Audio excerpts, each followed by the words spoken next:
Good morning. Happy Tuesday. Try to get that to sit up and away. Morning, Jens. Nice. Time stream is convenient for me too. I mean, could be better. I went to make coffee a little while ago and discovered after making coffee that we were out of creamer. And I do not do black coffee. Nor did I feel like putting, you know, enough sugar to kill a horse into my coffee cup. Because I typically, if I'm just going to sugar my coffee, I drink significantly less than if I'm going to put creamer in it. And so I poured my coffee, and I made my coffee, I poured my coffee, and then saw that we didn't have enough creamer. Which meant that there was no chance of me being able to convert to a sugared coffee cup. And even so, I'm not sure I'd necessarily want that much of a sugar high this morning. Given how much sugar I put in my coffee if I have to take it black with nothing. So, I guess I'm gonna pop open some Diet Dr. Peppers at 9:30 in the morning.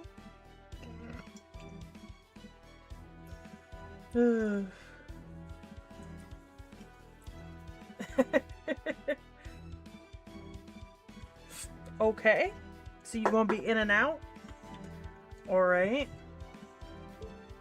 Stop staring at Archetype Earth. Collect my rewards. Still missing a lot of mats for both Bakin and Castoria. Not that Bakin's really a priority at this point, but you know, just because I'm thinking about who I'm missing mats for and who I was looking at most recently. Can't remember. Maybe today I'll wait till end of stream to see how many pulls I can make on the Summer Jufu and Dobrynia Nikitich banner. I think it's still up. It's up till the end of the summer event, I think, so I still got like, what, a week-ish on my chances on that banner if I want to keep trying. In theory. Something like that. I almost said, have we started a new month? Do I have shop stuff to buy? And I definitely don't. Because we have not started a new month yet. Oh. Okay, so it's taken us 2 streams to get through 3 sections, which is not great time-wise. Because I know that there's 44 sections, I think. I think it's either 42 or 44 in this chapter. But I think given how long they are, I cannot realistically put, like, a goal per stream on sections. Nor can I always guarantee that I'm going to finish a section entirely, given how long some of these are, and sometimes I don't want to go an extra hour. Like, I'm okay going, like, an extra, like, 15-20 minutes sometimes for, like, a node, but, I mean, even if it includes fragments, it's still a lot. If I'm averaging, like, 2 per stream, that's still 20 streams. And I'm really trying to, you know, I'm really trying to get this done, preferably by end of September. And that's putting a lot of stress on myself. I'm not going to manage that, so, you know. Because if I had been able to manage, like, 4 sections a stream, then I could have definitely gotten it done by end of September, but that's not happening. I can only move so fast when the reading takes up a chunk.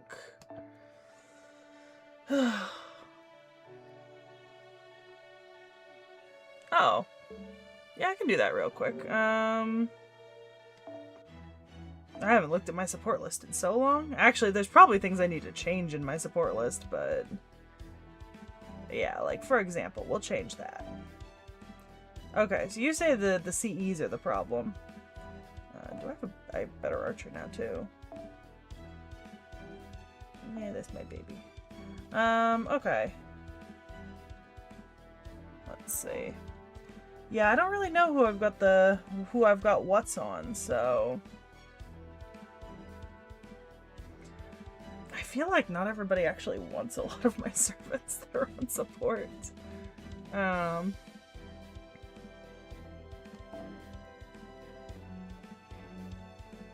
also don't know what's good for which servants out of like what I have. I think I just randomly assign stuff for the most part. Yeah, I got a lot of like NP strength and like HP gain shit on here. So like, you know, realistically, I don't know what's actually useful here.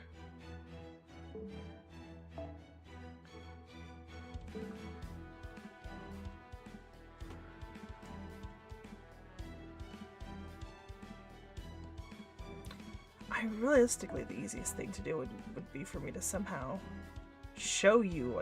God, I wish I could like... Oh, Oh, I wonder...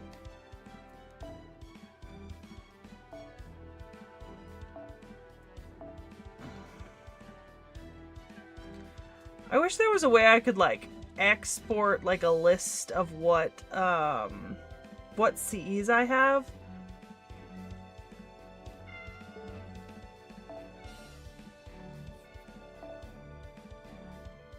And then, like, people could let me know what would go where. Let's see.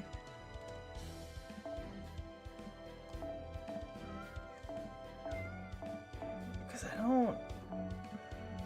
God, okay. Wait, we're gonna... Okay, let's not do this by level. Let's do this by rarity. That'll make my life easier. Okay. Yeah. Let's see.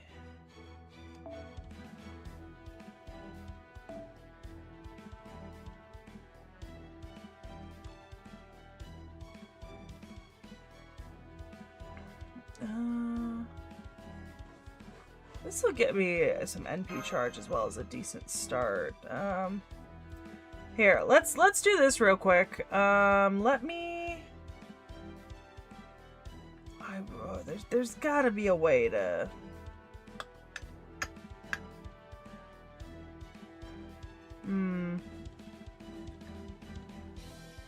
Maybe I can like take a couple of screenshots and like post them to the Discord, and then people can let me know. Because going through all of these is gonna be not ideal. Let's do that maybe at the end. And figure that out. Yeah. Yeah, let's try doing that at the end. Like maybe I'll screenshot and send them to the Discord, and somebody can let me know what should go where, or at least like how to improve some of these pairings. Yeah. I think that'll be the easiest way to do it, because then I can... Yeah. Otherwise, I'm gonna be sad here trying to figure out like what goes with what for a while. How? God damn. Because I haven't touched my support list in so long. Yeah. So remind me to do that before end of stream today. Or maybe like after we finish a couple of sections, I can spend like 20 or 30 minutes changing those out. It probably won't take 20 or 30 minutes, but I don't know how long it will take. And why? Why do I have a question mark? First thing. This is bullying. Why? Why is it always the question mark? Alright, well, when in doubt.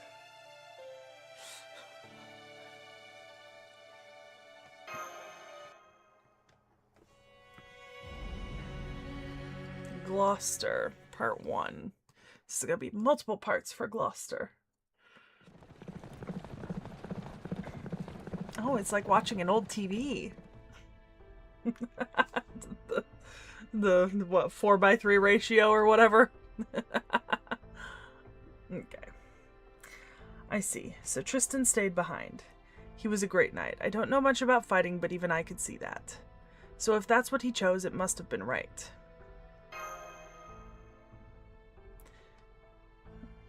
What do you want to do, Seki? Do you want to go back to the ranch? There's probably not anything left of him by now, but you could at least mourn him. The whole ranch is in ruins now, and the Tamlin's already left. It should be safe to go back if you want.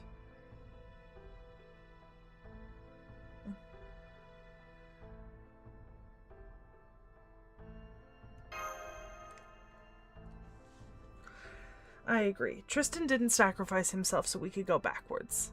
He did what he did to give us a chance to move forward. We can always report back to him after we found Mash. I see. Forget I said anything then. Anyway, I really showed up just in the nick of time, didn't I?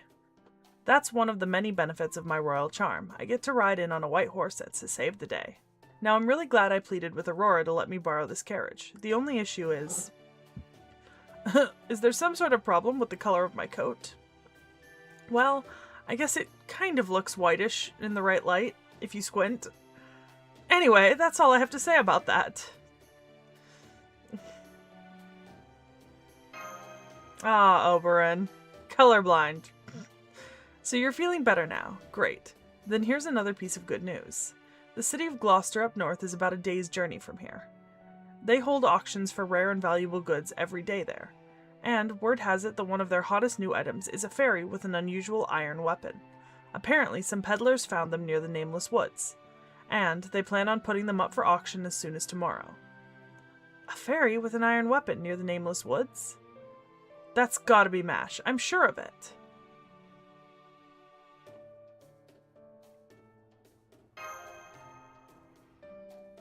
Apparently, they hoped to sell this fairy for quite a pretty penny. They did a good job of sticking to their guns against Gloucester's lord. But then, it came out that they had prior charges of theft, fraud, and harboring anti-queen sentiments, so they were arrested. And since Gloucester's lord is big on capital punishment, they were supposedly hanged last night. I rushed back to Salisbury as soon as I found out. But when I heard you'd already left, I got a bad feeling in the pit of my stomach. So I asked Aurora for a favor on the condition I'd owe her one in return, and got to the ranch as fast as a carriage could carry me. I see. So that's how you managed to get something so valuable. That was some very quick thinking. Thanks. Well, I'd prefer to rest up in the autumn forest if we could. Time is money and all that. I assume it's so long to Salisbury and off to Gloucester.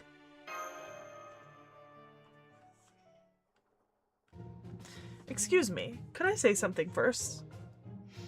What is it, horsey? We were just having a moment here, you know?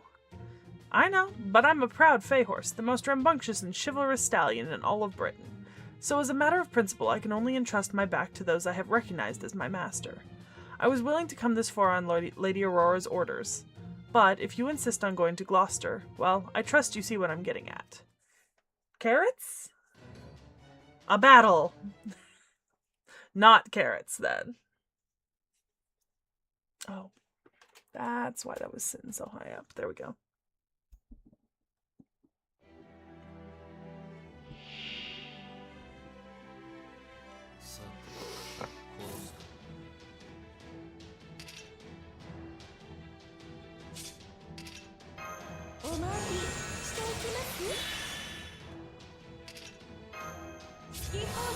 Or it could just mean I'm battling red hair.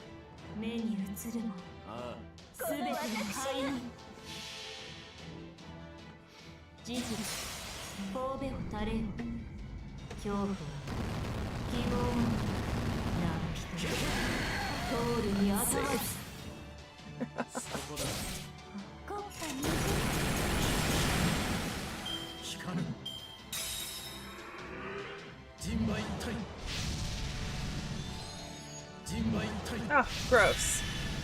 Why'd you summon people?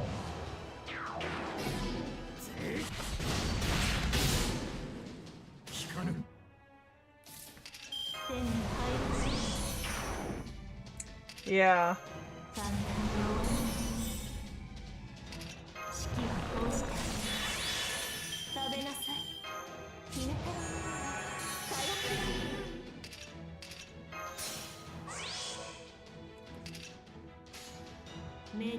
There we go. That should take care of it.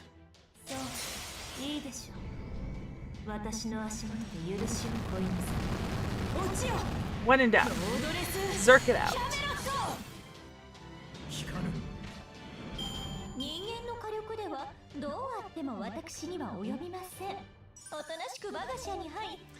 You know, realistically, I should probably just... Yeah, it would be much more accurate if I didn't use Morgan, but used, like, Ibuki and Arjuna for all of my zerking this chapter. But this is such a very nice Morgan.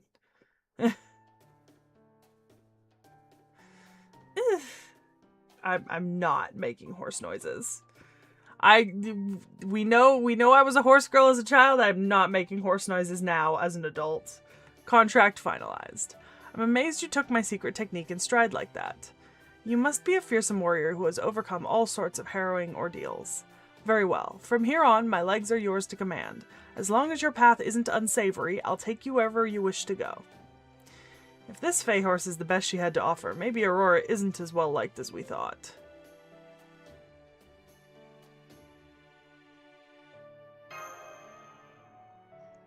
Anyway, I trust there's nothing else left to say. Yes? Then please take us to Gloucester.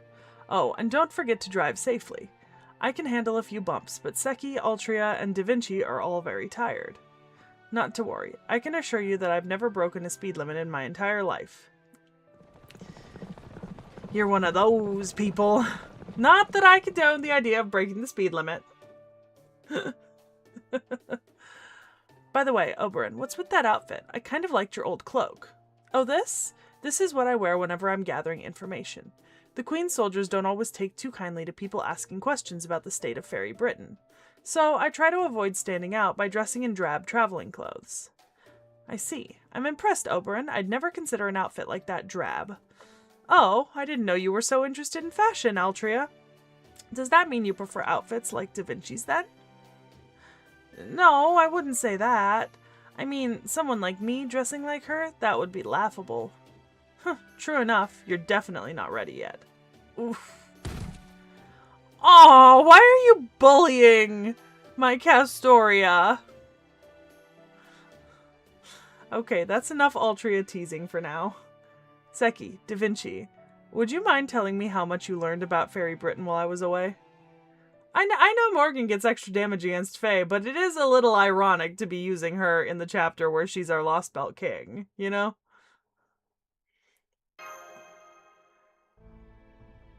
The regularly occurring calamities, the Moors, fairies who imitate human societies, the Salisbury rebel army, the Round Table army of Londinium, and the 3 Tamlin. I'm impressed. If you already know that much, then I only have one thing left to tell you. High Queen Morgan's objective. As you know, now, she's been inscribing command spells into fairies, levying magical energy from them as an existence tax, and ending the lives of any fairies who aren't able to pay up. Well, it turns out she hasn't been running such an oppressive regime for the last 2,000 years just to maintain her rule over Britain. Her real objective in this is to attack proper human history and transform it into a land of fairies.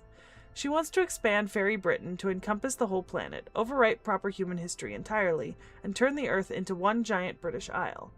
I know it's hard to believe, but it's true. It's why High Queen Morgan continues tormenting the fairies even to this day. As you can see, we need to defeat her for humanity and fairy kind alike.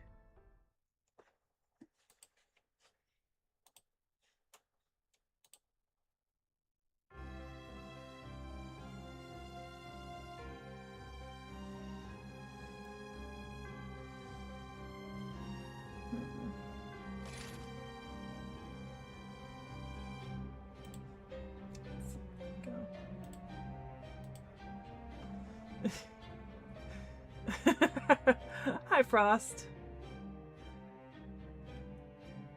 Yeah, I bet you spent a lot on NB2 and 3. I know, all of Earth into Britain? Oh my god. Well, you know what they say, the sun never sets on the British Empire. Well, it does now, but, you know. Kneel, present, worship, submit. Bow your heads, leaders of the 6 clans. Bow your heads, 30 ambassadors, 100 officials. You are in the presence of High Queen Morgan, the ruler who expands our boundaries, upon whose shoulders all of Britain rests. Hear her words and obey. The same faces yet again. How terribly dull. I offer you neither absolution nor salvation. Remember always that all of Britain, down to the smallest pebble, is mine. Without my protection, the land of Fae would not see the next sunrise. Yes, your majesty, we are ever your humble servants. All of our time is yours. Our loyalty to you will never waver. Very well. You jesters may stand against the wall. I will now allow each of the clan heads to speak. What have you to say? Thank you for your generosity, your majesty. Please allow me the honor of going first. The council recognizes Lord Spriggan, head of the Earth Clan and Lord of Norwich. Thank you, Secretary. According to our observations, Norwich's calamity pool should reach critical mass in approximately 10 days' time. I'd like to take this time to say that if there are any lords present with property still in Norwich, please come speak to me after this meeting. I can assure you that even if the moors engulfs all of Norwich, our bell tower will remain safe within an impenetrable fortress made with anti-Moors iron. If you wish to store your valuables there for safekeeping, I am sure we can come to an arrangement. It sounds to me as though you don't care if your entire city disappears, as long as your money stays safe. The council recognizes Lord Woodwoes, head of the Fang clan and Lord of Oxford. My request remains the same as ever, your majesty. I urge you to take this opportunity to expand your army. The Moors continue to grow in number every year, and these Round Table army upstarts need to be dealt with.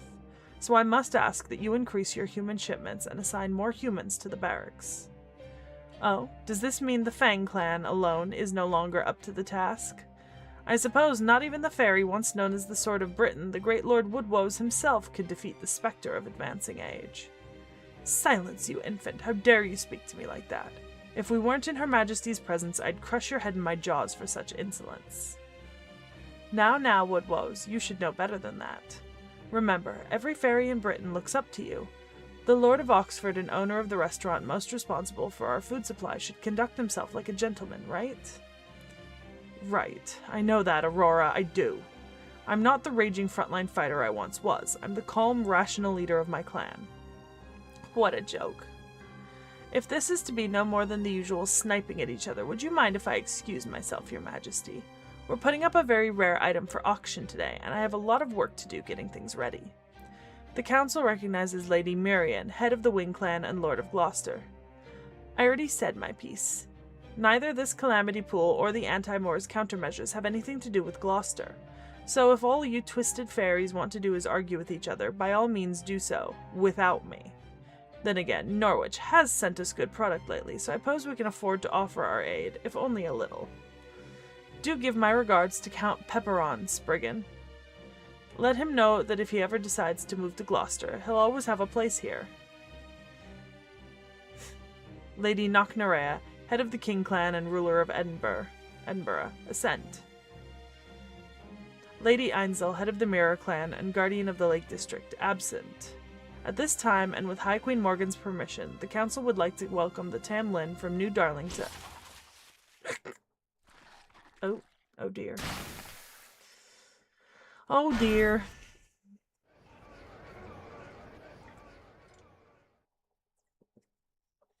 Who the hell do you think you are? You think a damn secretary has the right to say my name?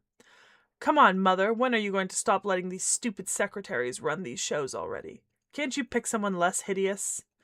What about a human with their limbs sewn to the wall, or one who's been put to the guillotine? I swear, Mother, you're way too soft on fairies and humans alike these days. Maybe you need more excitement. Balban! Huh? Why so quiet all of a sudden? Isn't your job to kick up a fuss when something unusual happens? If you can't even do that, you don't deserve to live. Would you all rather die to my string instead? Ah, if it isn't Tamlin Tristan. How good of you to grace us with your presence. You are the knight among knights who defends all Britain, and above all, you are the High Queen's beloved daughter. The only one in all of Britain who will carry on Her Majesty's magecraft. There you go. That's it. I knew you could do it if you tried. But I still think it lacked a little something. I've got it. Patheticness. Which is why you three are going to show the others how it's done.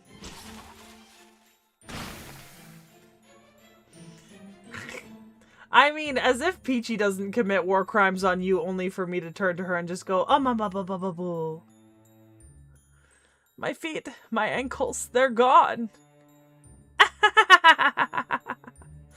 Go on, jump! Let me see you hop around on those little stumps. Ah, right, you're not supposed to spill blood here, and you three are getting it everywhere. Ugh, so rude. You've gotten enough blood on the throne room floor. Just throw yourselves out the window into the pit now. Ah, my body. I can't control my body. No, please, stop. There's no coming back for the pit. Somebody please stop that girl before she... Ah! Splat. Oh, I like that they included the falling and splat noises. Swoosh. Nothing but pit. Well, Mother, what do you think? Makes the meeting so much more fun, right? What were you doing? That was Camelot's own Minister of Justice you just threw out the window. You bloodthirsty fiend. Know your place, Tristan. You think because the High Queen took in a low-class fairy like you as her own daughter, you can... Silence, Woodwoes. This is a family matter. See? Her Majesty loves it. Time for you to learn your place. Sucks to be you, you overgrown cur. Why don't you just retire already? We're way stronger than you ever were. There was a little splat. I heard it. In the background. What did you say to me, girl? Stop, Woodwoes. Don't let her drag you into her games. You're the head of the Fang clan now. You can't let your temper ruin our reputation. Oh, great. Lady Gwaine the hard-ass. A little more dullness to round out this boring meeting. You're lucky she showed up when she did, old-timer. Just wait. I'll take your feet next time. Give us your report, Gwaine. What transpired at the ranch in the south? Yes, High Queen. Some rebels calling themselves the Round Table Army managed to take control of the ranch. The guards you entrusted with staffs were captured, and all of the humans attempted to escape. Upon learning of this, I took it upon myself to go and contain the situation without awaiting for your orders. While I succeeded at wiping out the rebels, I'm afraid I also destroyed the facility and allowed 3 interlopers to escape. I'm also having the escaped humans transported here for re-education as we speak. High Queen, I am prepared to accept whatever punishment you deem fit for me. What is your ruling, High Queen? It is all right. In light of your accomplishments at Sheffield, I will overlook your failure today. Lift your head, Gwen. I plan to demolish that ranch in any case. While you did take it a bit too far, you have ultimately saved me the time of mobilizing the Earth Clan. Now, is there anything else you have to tell me? Yes, Your Majesty. One of the interlopers was a human you've told us about before. It was the Master from proper human history. The Master of proper human history. Then Beryl Gut was right. There's more. One of the fairies accompanying the human appeared to be from Fairy Britain. From what I could tell, she seemed to be about 16 in human years, and she used the same kind of magecraft as you. She what? What are you saying, Gwaine? You don't think that fairy is the child of prophecy, do you? The child of prophecy is no more than one of Ainzel's delusions. High Queen Morgan is Britain's one and only ruler. How could you believe such nonsense like a common peasant? You are a servant of the High Queen. You should be ashamed. Oh, quit yapping, you goddamn mutt. Now, Lady Tristan, you can't blame Lord Woodwoes for being upset. The child of prophecy is also connected to the Tintagel incident, after all. You know, the coastal village that was harboring her. Well, Lord Woodwoes there is the one who razed that village to the ground, though it seems the child herself escaped him. Apparently, there was a girl of about 16 with long golden hair who managed to break through the blockade of Fang Clan fairies surrounding the village.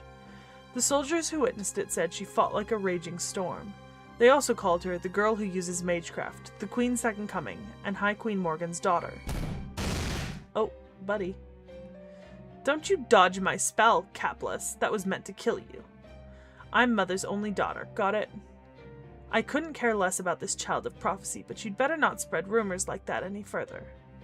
These aren't my opinions, Lady Tristan. The Fang Clan are the ones spreading these rumors. Still, think about it. Fine, upper-class fairies of Camelot. The Moors continue to increase in number. A calamity is about to befall Norwich. There's Knocknarea in the north, Londinium in the south, and the recent rebellion in Sheffield.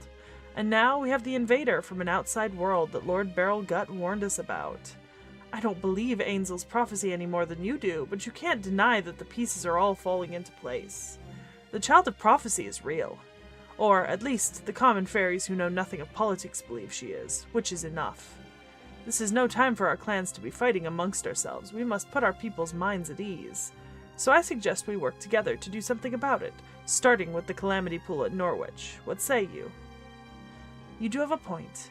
Whether the Child of Prophecy is real or not, we must do something about Norwich's calamity pool.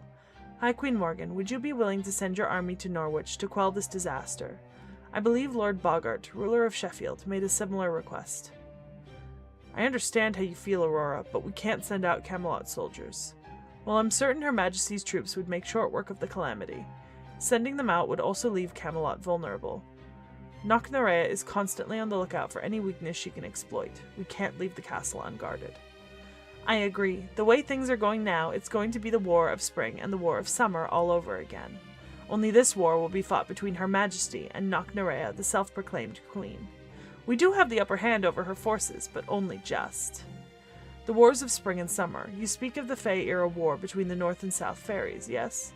Indeed, the Northern Fairies have been claiming dominion over Britain for thousands of years.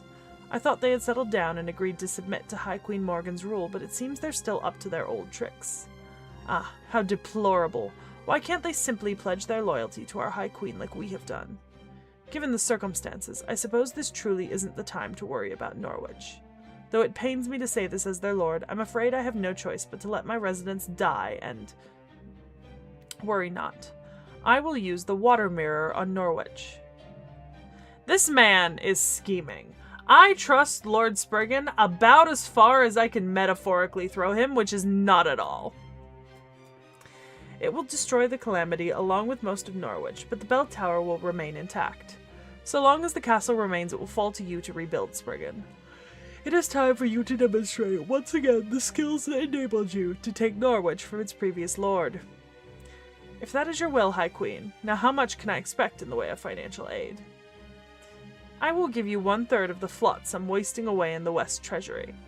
It is foreign detritus that has drifted here from proper human history, but you could ask for no greater reward, could you? Oh, that sounds wonderful, Your Majesty. Thank you, thank you. But what about the residents of Norwich? None will survive this.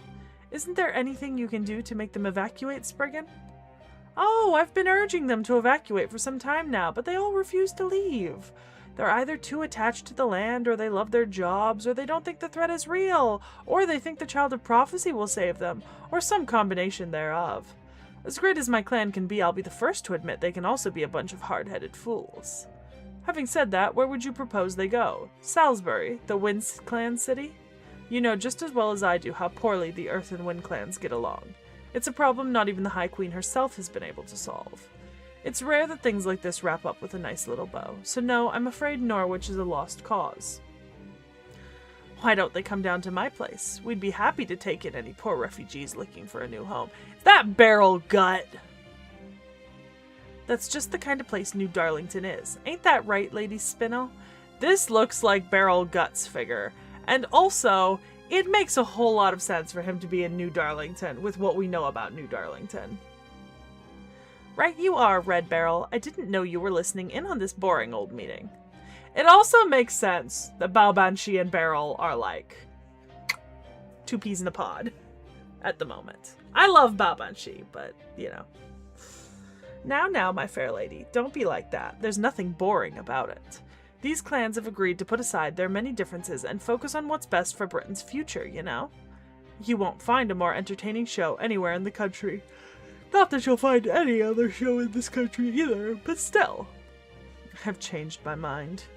Lady Aurora, let's arrange a time to discuss the particulars of evacuating Norwich's residents to Salisbury once this meeting is concluded.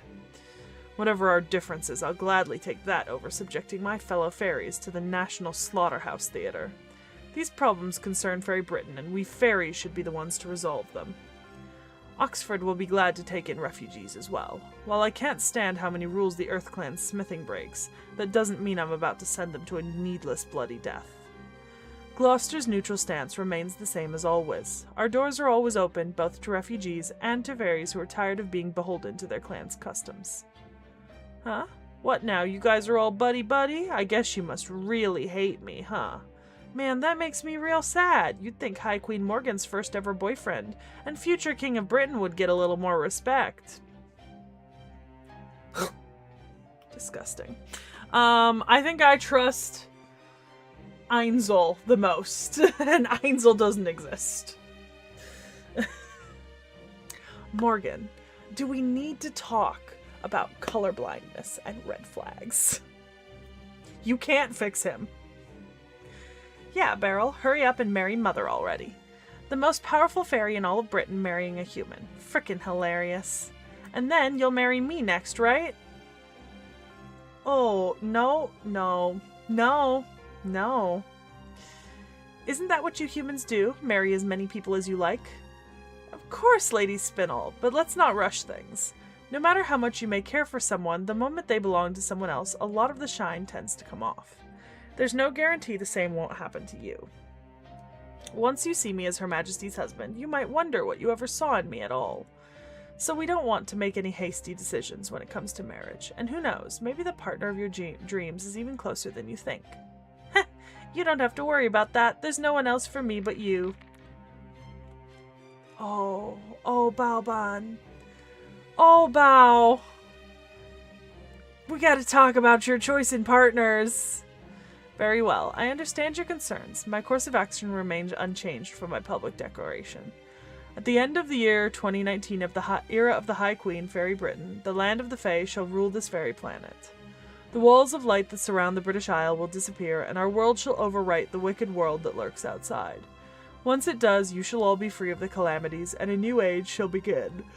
I shall build a new land of fairies, and your clans shall die to serve as its foundation. Yes, High Queen, your will is our command. Then here is my decision. Nothing need be done about the Calamity Pool in Norwich, so you will not advise its residents to evacuate. Regarding the Child of Prophecy, I will consider the threat she may pose to my rule.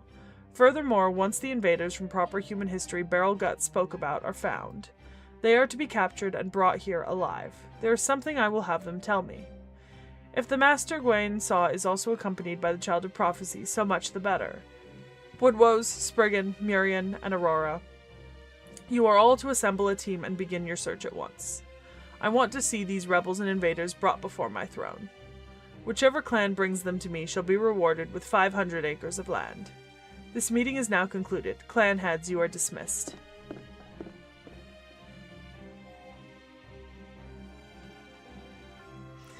Tamlin, here is your next mission. As before, you need not search for the Child of Prophecy. I don't get it, Mother. What good are any of these stupid clan heads going to be? I could find the child way faster than anyone, right? All Lancelot has going for her is speed. I can use the infinity mirror you gave me to go anywhere at a moment's notice. There is no need. Leave the Child of Prophecy be. I will send word of my edict later. The rest is in your hands, Tamlin Gwaine.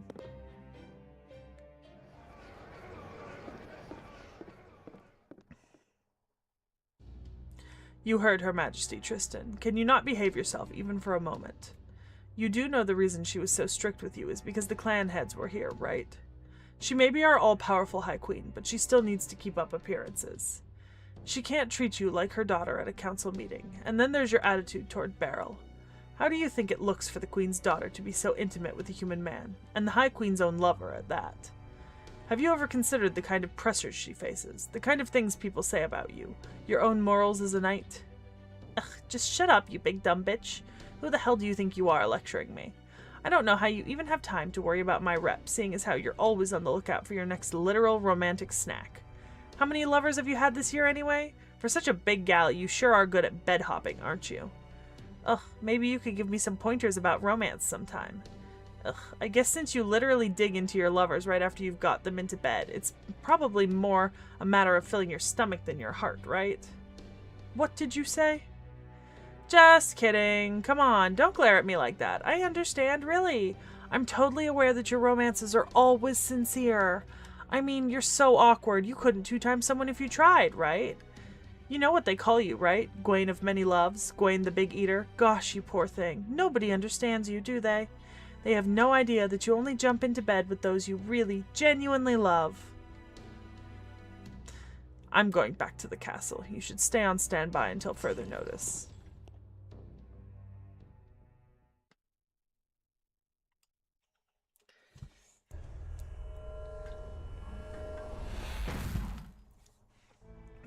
Ugh, that meeting sucked so hard. I didn't get to spend any time with Mother again. And Woodwoe's stench was the worst. There's nothing more foul than old game mixed with bad cologne. Spriggan's fake-ass smile made me want to puke. Muriel's goody-goody act was so transparent. And Aurora's the worst of all. Ugh, I wish I had a good excuse to rip her to pieces. Man, I hope she slips up soon. If she'd just act against Mother, I could wipe her and her stupid Salisbury out all at once. Hey, are you even listening to me, Beryl? Huh, he's not here. He was right by the mirror a moment ago. Oh, I see. He must be down at the theater. They're doing a show with those humans we captured over there today. So they make the humans fight each other, and the last one standing gets to live. What do you call it again? Gladiatorial games?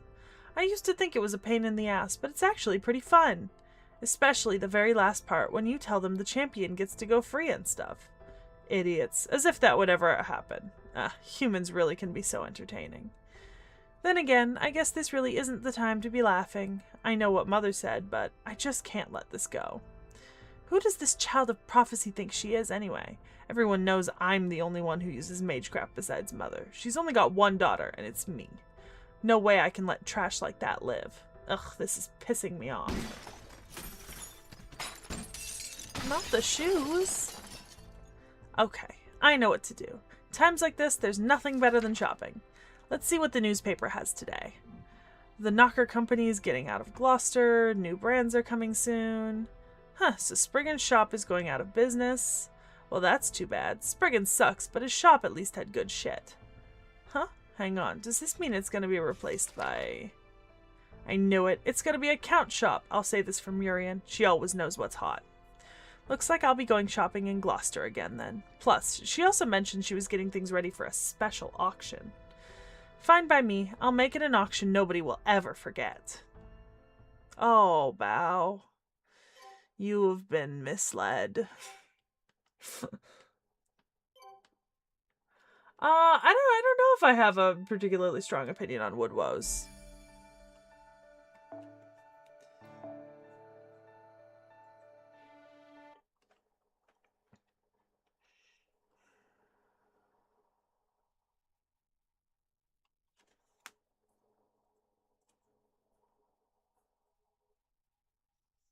Day to night today.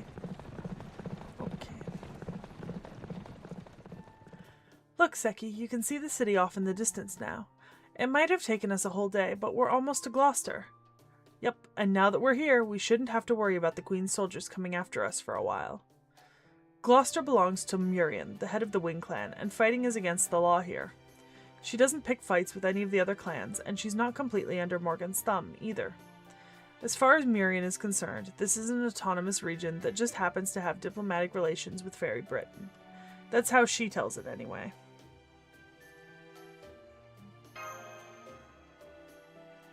Even Morgan only has limited power in Gloucester. As for why that is, well, you can tell something's different here, right, Da Vinci? Say, with the mana density.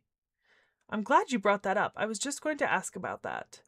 There's nothing wrong with my gadgets, but the ones powered by magical energy are refusing to work. Is that because of this area's unique mystic traits? Because the rules of the world itself are different here? Exactly. As to why, well, that gets into the nature of fairies themselves. And not just here in Fairy Britain, this applies to proper human history as well. Like how there are several different kinds of fairies. Some are former gods fallen from grace, others are accumulations of human and animal animosity, and bits and pieces of other souls. They're essentially thoughts and feelings with nowhere else to go, wrapped up in a shell made from human rumors. These sorts of fairies only exist because human society exists, and strictly speaking, they're not pure fairies. Pure fairies are those that form within the planet or the planet's inner sea, and whose existence is in no way contingent on human civilization. In the Magecraft world, fairies born within the planet's inner sea are known as Great Fathers and Great Mothers. You can think of them as divided spirits of Earth's soul. Yeah, that's close enough. In scope, they're comparable to personified nature gods, but unlike gods, they don't impose any rules on humans. Great Fathers and Mothers are pure supernatural beings. In this Lost Belt, fairies of that rank who appear on Earth's surface, either through some sort of mistake or on a mission from the planet itself, are known as Ares. In proper human history, the fairy who lent King Arthur his sacred sword was a Great Mother. And I'm guessing proper human history's Morgan also inherited that Great Mother's authority. Though, of course, Morgan's father was also King Uther, the ancient king of Britain, so I suppose that would make her a human-fairy hybrid. King Arthur, on the other hand, is a human-dragon hybrid. They may seem similar on the surface, but deep down they couldn't be more different. Oh, how so? The fact that one ultimately decided to defend humanity and the other mystics. King Arthur chose a Britain where humans could thrive, and Morgan chose a Britain where mystics could thrive. As for which one chose correctly, well, your own proper human history bears that out. If mystics had continued to rule Britain, it would have resulted in it being excised from all of human history. But I digress. Getting back on track. A-rays are equivalent to a Great Mother, but possess a will of their own. They have a unique ability to remake the world around them according to their inner truth, or rather their essence. This phenomena is called Fae Domain. It's a grand mystic that only very powerful fairies possess, and A-rays generate descendants, or terminals if you prefer, simply by existing. These descendants are called Forest Children and Stone Children, and they're the majority of fairies in Fairy Britain. These descendants may have only a tiny fraction of an A-ray's power, but that doesn't change the fact that they're descendants. And some of these descendants have more A-ray blood in them than others. Mirian, head of the Wing Clan and Lord of Gloucester, is one of them. All that is to say that Gloucester has a Fae domain that can be quite a pain in the neck. A domain that takes Mirian's temperament and mischievous nature and turns it into law that denies strength itself. A law that denies strength itself, so the weak become strong and vice versa. It did behave like that for a time, but now it's a little different. These days, nobody is allowed to bring strength achieved through training into Gloucester. All who enter, even Morgan herself, are left with no more than the strength they were born with.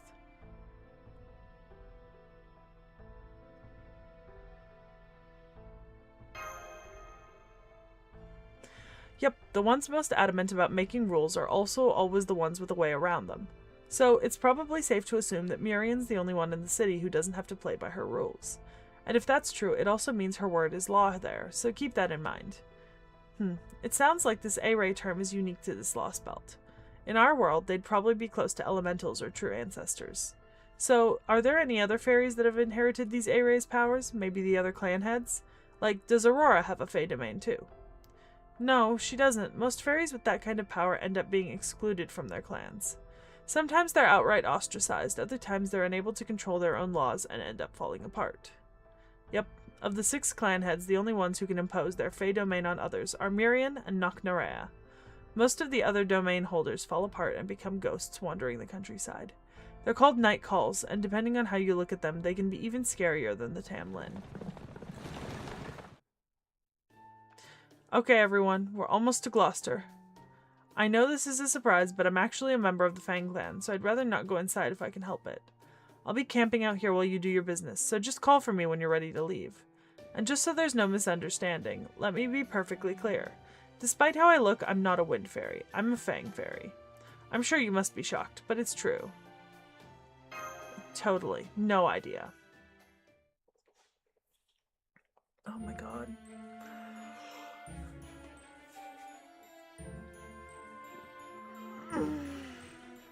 Okay, let's split up.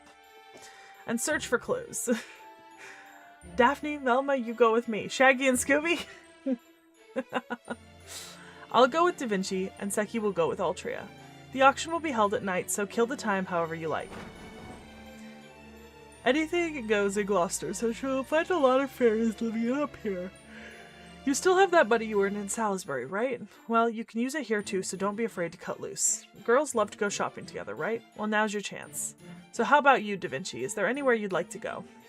We could go to a cafe, but personally, I'd recommend the Warped Observatory. It's so dizzying, it'll make you want to throw up. That sounds right up Da Vinci's alley. Oh, he's already headed there. Why'd he even ask me in the first place? Anyway, I know this is short notice, but are you alright with this? You are? Okay, I'll play along then.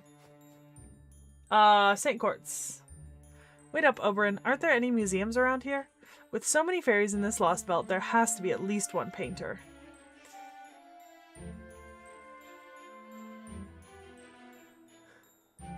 Because...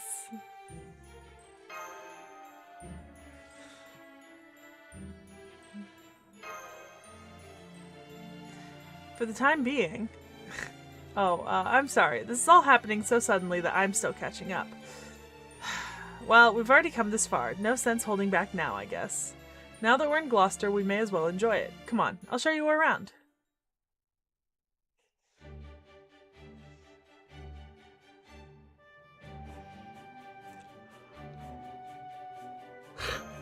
There's so many things that seem vaguely off here. Jesus. It's very strange, isn't it? I felt the same way the first time I came here, too. Far away things look big, close things look tiny. Sometimes there's pink rain, sometimes the main street is covered in rainbows. Sometimes boys become girls and girls become boys. Basically, it's a whirlwind of constant change. The last time I came here, I got 0 out of 10 in a princess pageant. A girl wearing a scarf made out of insect thread made me take off all my clothes, and... Why? She, said they were so ugly I'd be better off without them. I wonder what that girl's up to now. I sure hope she's not doing too well. I'd have to get her back if I ever see her again. Oh, I haven't seen you two around before. Are you here for tonight's auction? Huh, I never would have thought to have my humans stand out more than me. You know, possessions that make people envious are all the rage in Gloucester right now. Is that why you made yourself look so plain, so you could dress up your human instead? It's brilliant. I'll have to try it myself. Oh. Castoria is really catching strays. My god. Oh, did I actually autocorrect for it? Oh no, you wrote Astoria earlier. Never mind. I was gonna say, did I autocorrect for Altria? No. Yeah,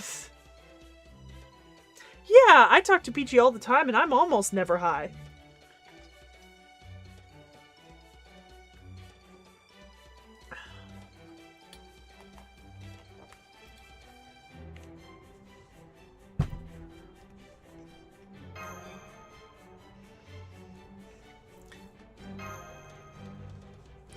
You mean about the merchandise being put up? The fairy with the iron weapon? Yeah? I live in California, Zero. It's legal here. It's been legal for like... what, a decade now at this point almost? Yeah. I got friends who do it and I've done it before. Well, apparently they're a bad fairy from another world who rebelled against the High Queen. I'd love to attend the auction too, especially since there should be no problem keeping a criminal as a slave. But since you need an invitation for this one, I decided to give up and just enjoy a night on the town. I mean, I've literally got some on my desk right now. Just because, you know. I'm sorry, I know I should have been the one to ask, but I just kind of froze. Well, we won't be able to get one on our own. They're only sent out to upper-class fairies. I don't like it, but it looks like our only option is sneaking into the auction hall. But don't worry, there's no one better at stealth magecraft than me. Just you wait. This time, I'm gonna show you what I can really do.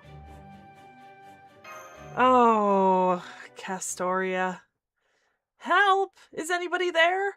My pet mice just escaped from their cage. I promise I'll make it worth your while if you can catch them. Just please, help me. Huh? It looks like there's a bunch of tiny creatures running towards us. What do you think we should do, Seki? Oh, right. She's still getting her bearings here, isn't she? Oh, well, nothing to be done now. Yeah, terrorism, magecraft. Sorry, just thinking out loud. Okay, let's get this battle started. I'm pretty sure you're going to regret this, but at least it'll be a good lesson. Oh dear.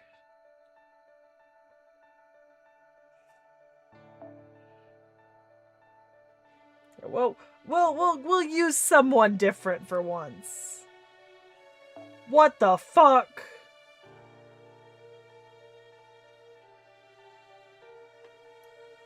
What the fuck? I read that. Why do I have to go down to level 1?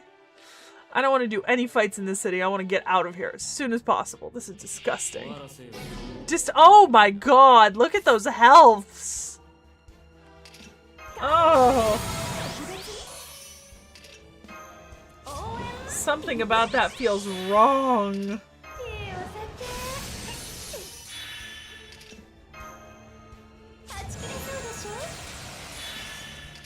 Also, is my AC? My AC might be on stronger than normal.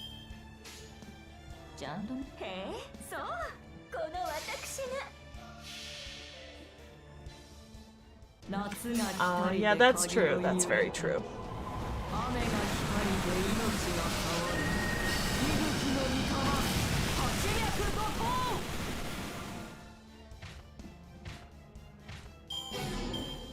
Fucking dragons.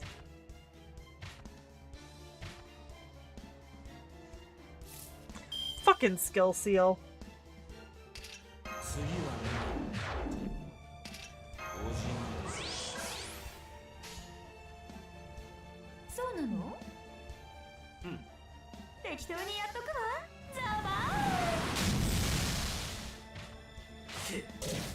God, Peachy would be unstoppable.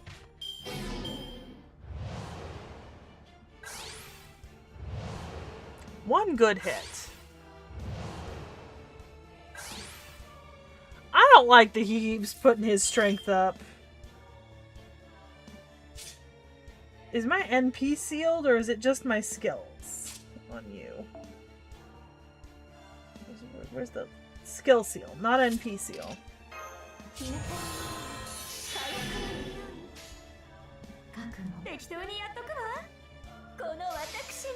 2 seconds, I think my AC's on.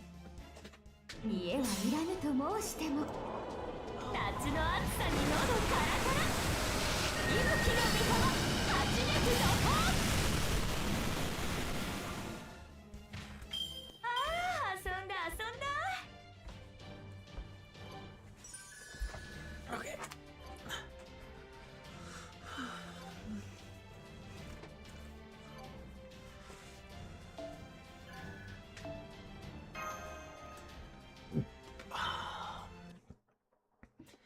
Peachy would be devastating. Big things seem small, and small things seem big. That's just what happens in Gloucester sometimes. Now do you understand? Thanks, weirdos with too much time on your hands. Here you go, a generous coupon. Now if you'll excuse me, I'm gonna go make a bundle with my mice here. Later. Those were dragons. Those were not mice. A coupon, huh? Let's see. Knocker Company, Surprise and Security.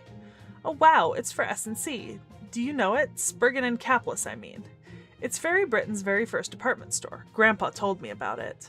This is great, and look, according to the map, it's not far from here. Come on, Seki, let's go check it out.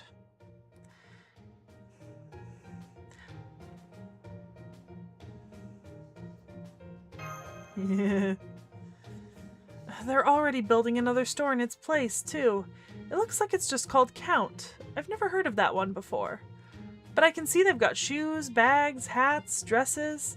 Oh wow, everything on display looks amazing. They're trim and shiny and elegant all at once. I bet they'd be so much fun to wear. I bet those boots would look absolutely perfect on you, Seki. Just look at that brilliant blue color. Don't tempt me with shoe shopping. Don't ever tempt me with shoe shopping. Like, respectfully. Nah, don't tempt me with shoe shopping.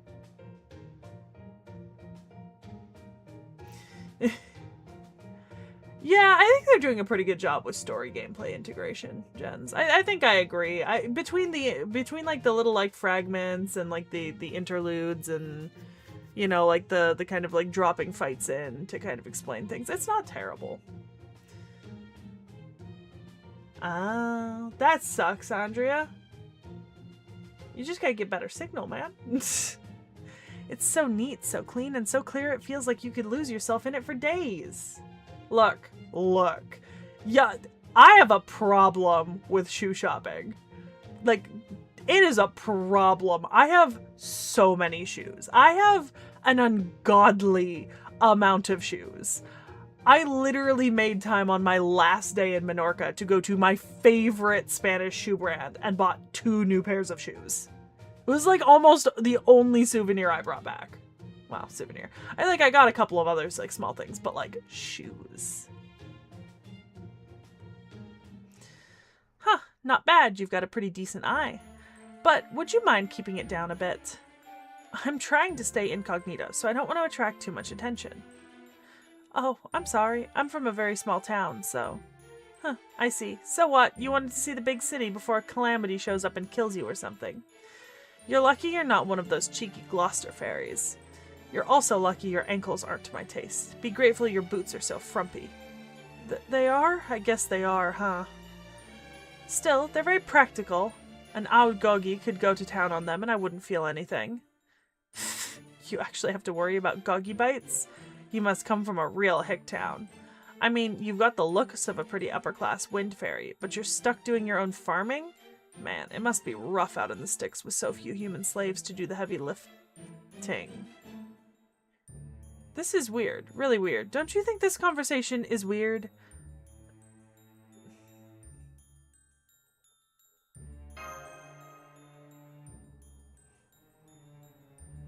To what?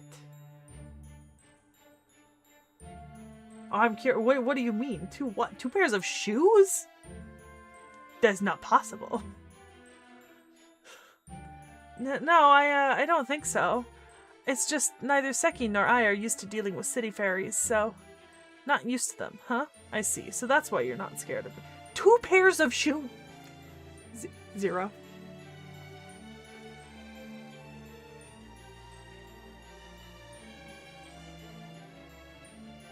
I can't comprehend that. Like, what do you wear? Like, how do you not have, like... No! I have, like...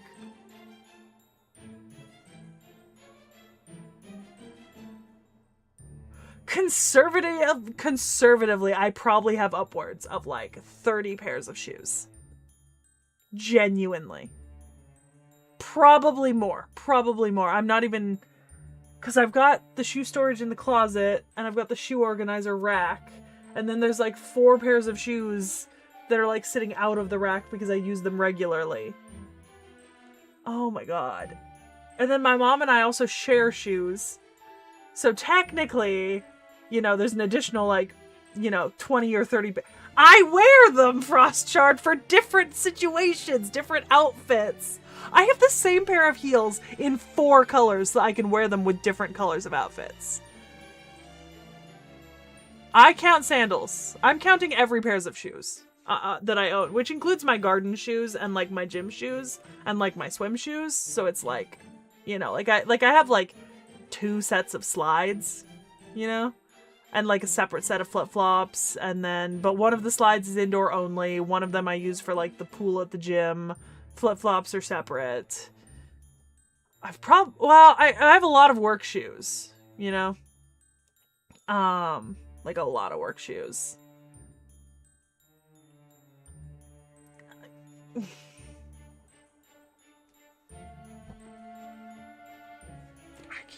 I can't. I have so many pairs of shoes. I've got heeled boots for certain situations, and I have unheeled boots, and I have combat boots. I think 2 pairs. And I've got I've got a lot of different heels. Yeah, work shoes for me just mean like work shoes for me mean shoes that I wouldn't wear to go out and do things where they might get like scuffed or like messed up. Just because I have to look like neat, clean, and professional for work. And then there's limits on like some school districts say you can only wear heels of a certain height. Some school districts say you can't wear heels. So I probably have like 4 or 5 pairs of like work shoes, only 2 of which I'll wear outside of work so far. I have like 3 sets of Oxfords. Like Oxford style shoes. I've got like saddle shoes. I've got...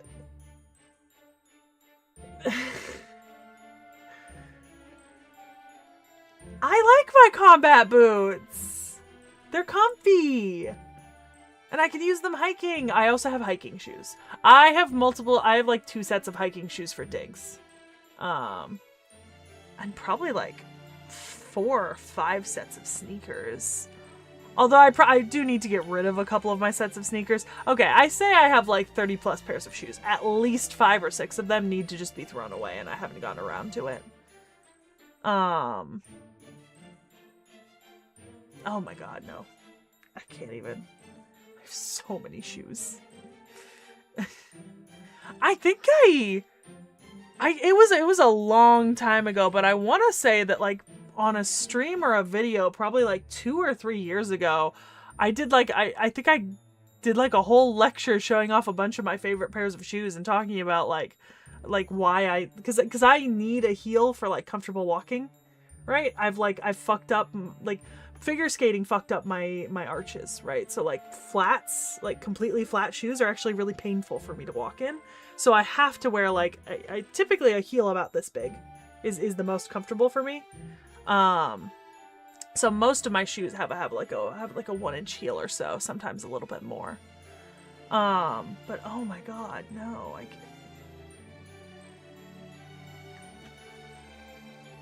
I mean, like, I have comfy shoes, but comfy shoes are separate from, like, nice shoes. Okay. To be fair, my mother and my grandmother are the same way, so it's a family trait, and it's hereditary.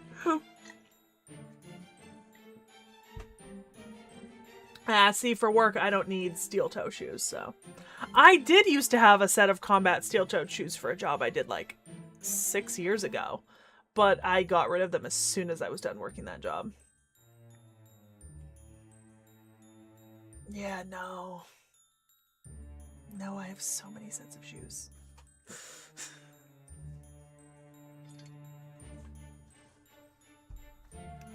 I mean, like, I suppose if I don't buy shoes very often anymore, I think. In the last couple of years, the amount of shoes I've bought has gone down, like, drastically and significantly from when I was younger.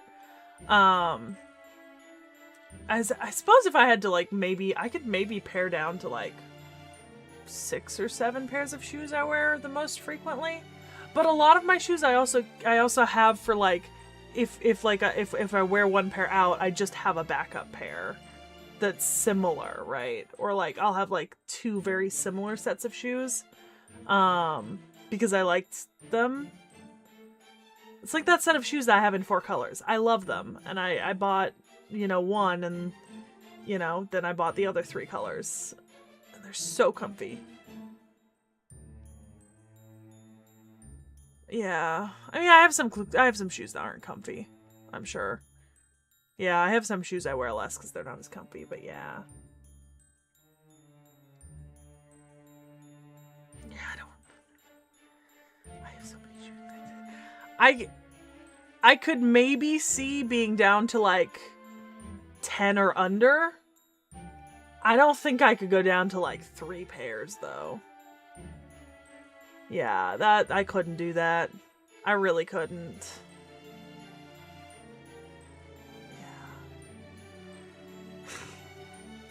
Yeah. No. No, I couldn't do that. I'm like thinking about it and I'm like, I couldn't do that. I could maybe get down to like 10. But yeah, no. Oh. Okay. All right, I'm gonna keep reading for now. Maybe I'll count up my shoe sets later and post to Discord how many sets I've got.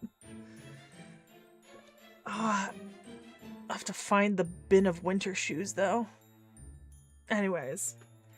Oh, okay, you know what? You know what's a fair comment that I should mention though about the amount of shoes I have? So I haven't changed shoe sizes since I was, I think the last time I went up a shoe size, I was like in 6th or 7th grade. So I've been the same shoe size for almost the last like 20 years, right? Like almost. And so I've got at least 4 or 5 pairs of shoes that I still have from when I was that young that are still good, that I still wear. And so in some ways I've just accumulated a lot of shoes, and because I think I wear my shoes on like more of a rotational basis, it takes longer for me to wear them out. So 1. And 2, I used to work at a clothing outlet that required me to be dressed business casual in like 7 to 9 piece outfits, including like, and I could not be wearing the same shoes every day because my shoes always had to match with my outfits, and I got huge discounts on the shoes I bought during that time. So I've got like a ton of shoes that I bought for like 90% off or like $5 that are just sitting in my closet that I've owned since that job and have not really worn since. So there is that, because I'm very bad about taking things I don't use to donation, and I'm trying to get better about that. So that helps a little bit, I think, in my reckoning with how many pairs of shoes I have. Also, yeah, technically, I mean, yeah, I guess a purge is the right word for it, but yeah, the the people who control Wattpad basically were like, hey, we want to, they did the fanfiction.net smut purge, and then all of the, but this was like 2 weeks ago? It was like a week or two ago, I think. And it's been a huge thing in the AO3 community because Wattpad users have been coming over, and they keep like leaving horrible comments and like reporting fics because they're like, oh, this is gross. Why would you write that? That's why AO3 disabled the report feature for new accounts temporarily a couple days ago. That's why I think it's why we were supposed to have the scheduled maintenance in AO3, because they were going to do something about the report feature, but they didn't end up needing to do it. But yeah, it's been like a huge problem, Zero. Like a lot of people are like getting like violently harassed online over their fanfictions on AO3 because of Wattpad users moving over. Or attempting to. It's also why the queue for AO3 invitations has spiked so much that you now have to wait again to get an invite, because there's something like, what, like 300,000 accounts waiting in the backlog? Yeah. I'm pretty deep in the fanfiction community online, so I hear about everything pretty much as it happens, and I'm not much of a commenter myself, but I get all of the information and I kind of react accordingly. But yeah, it's been a fucking mess. Like, actually terrible. Like, I've seen some of the comments and some of them are fucking nasty. Well, I think that counts. I'm counting all of my shoes, including the ones that I don't wear that often, so, you know. And technically counting the fact that Mom and I share a lot of our pairs of shoes. Although she does have her own separate shoe closet, so there's another pile of shoes somewhere else in the house that are technically hers. But like, especially for like nice events or something, like if we're going to a wedding or we need to like graduation, or we need to like match a dress to a pair of shoes or something, it's nice to have the ability to like do that. And that sort of thing. But also sometimes I just like you like to buy shoes for like new events. Like I bought a new pair of heels for my graduation, right? From university, because I wanted a nice pair of shoes that like went with my dress that was like, and to be fair, I didn't have any pairs of shoes like the ones I bought. They were like totally different from anything else I owned. So, you know. Even with the login moderations though, it's gotten so bad, Zero. Like people, I think people tracked it and they were like, some users were bragging that they like got their accounts and then reported like 100 fics in the first hour. And I'm like, it's not easy to report a fanfiction on AO3. Like, it took me forever to figure out where and how to do it on my own. And also, it's an archive. Like, don't read. Like, people are complaining. They're like, oh my god, why do I see, like, this stuff tagged on AO3? Yeah, it's tagged. Exclude the tag. It's an archive, not a social media site, you know? Why are you looking for that tag? Why did you not exclude it if you dislike it? I exclude tags when I filter. There are certain things I don't want to read. Anyways. Yeah. That too. Like, why you gotta take it out on us? Like, I've had to resort to r/deleted fanfiction more in the last 9 months than I have in my entire fucking life. And it's over the sheer amount of harassment that was introduced into AO3 with the Heated Rivalry fandom blowing up and AO3 getting mentioned by a ton of mainstream media sources and sending people there and people harassing authors, and then this whole Wattpad thing. Like, I am sick and tired of having to go and use r/deleted fanfiction to try to see if someone has a record of this author or like their fics that I like that I didn't download because I didn't think I needed to because it's a fucking archive. Alright, let me finish the pip. It feels like there's more to it than that. That's strange. How come I'm not pissed off? I usually hate every fairy I meet. Oh well, I guess that's just how some days go. Plus, there's the auction coming up. Oh, are you interested in the auction? Do you actually have an invitation? Oh, well, We actually came here for the auction, but we didn't know we needed an invitation to get in. I see. An invitation, huh? You know, I do have an extra one, but I'd sooner feed it to a goat than give it to you. Yeah. That's it. Finally, an expression that suits you. It's about time you learned your place, you uppity hick. Trust me, a girl like you's at least 100 years too young for the auction house. Come back when you're at least a little more grown up. Oh wait, that's right. Low-class fairies like you don't even live for 100 years, do you? Guess you'll just have to make the most of your life in the dirt with the goggies while it lasts, then.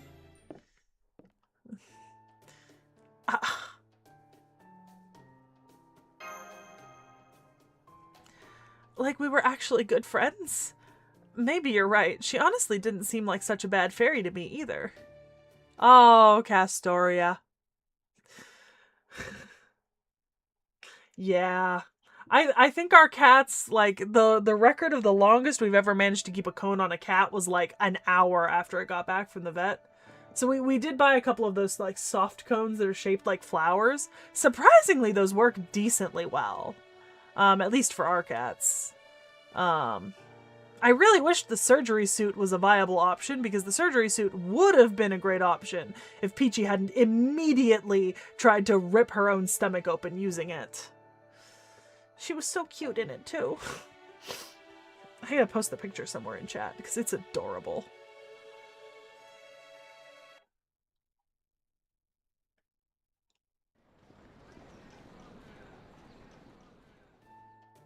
An invitation? Of course I've already got one. What about it?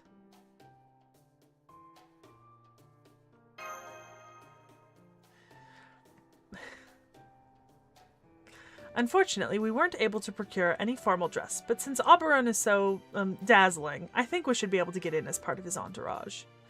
Of course, Miriam's something of a friend of mine. We'll have some of the best seats in the house. So, no, getting in won't be a problem. The problem is what happens once the auction starts. The bidding on MASH won't start until the very end, at which point I'll be able to offer up to 70 million more pounds. It's all counterfeit, of course, but it should be fine as long as no one works that out tonight. The real problem is whether it'll be enough to outbid any other prospective buyers with odd tastes. Usually 70 million more pounds would be more than enough, but given the product, things are probably going to get ugly. If things get bad enough, I could have to put up my whole Welsh forest as collateral. 70 million more pounds. That's enough to buy a mansion and a butler to take care of it. And you're worried it still might not be enough? Just what are they saying about this product anyway?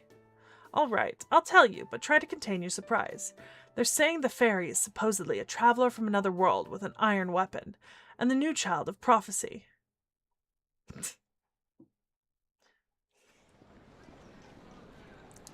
Hey, I recognize some of the— Hey, Carmilla!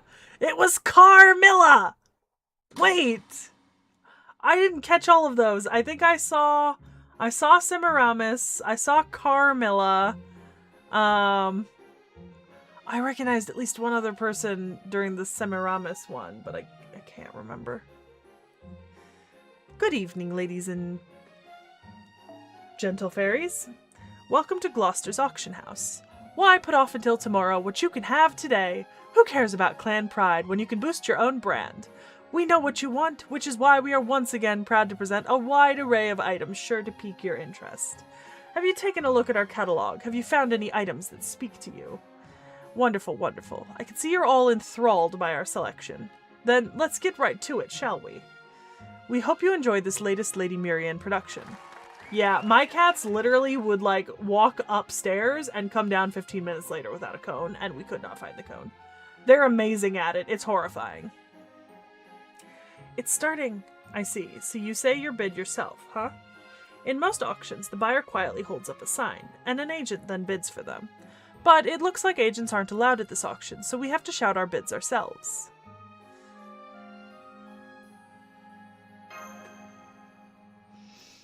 Did you see the third item up for auction? It's one of Shakespeare's unpublished manuscripts. Maybe it's Flotsam that drifted here from proper human history. Man, now I'm really curious. Maybe I'll waste just a little money bidding on it. No, what am I saying? I have to bid on it. Hello, my love. Is that you, Luna? Alright, come on. You know what to do. Good girl. Good girl.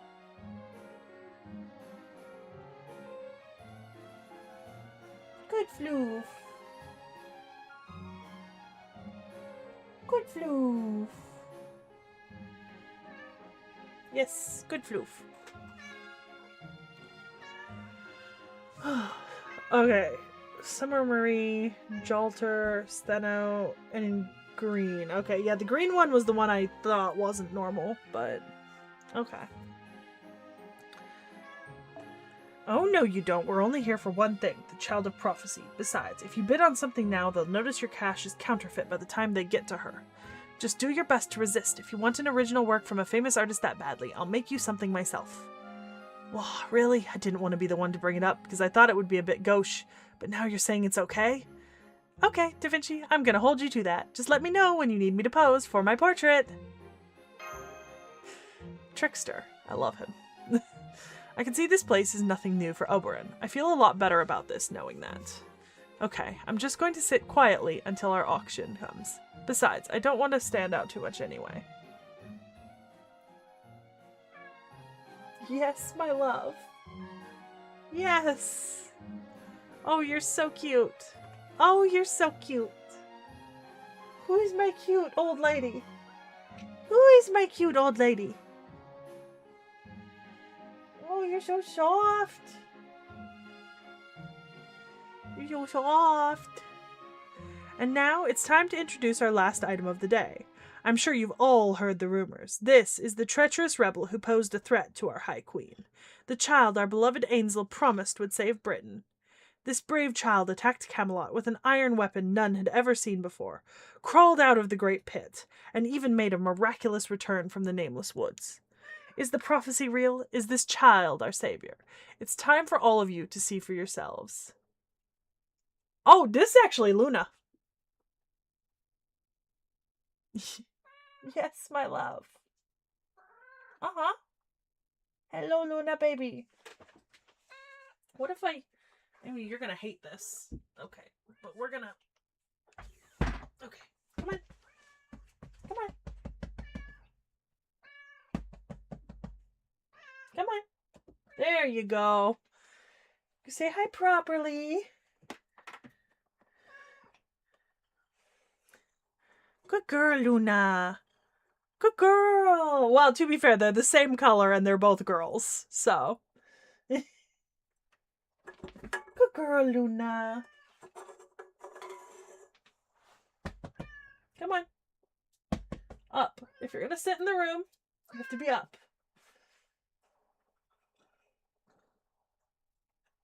Okay. All right. I give you our final lot number, the Child of Prophecy. Oh! That's not MASH!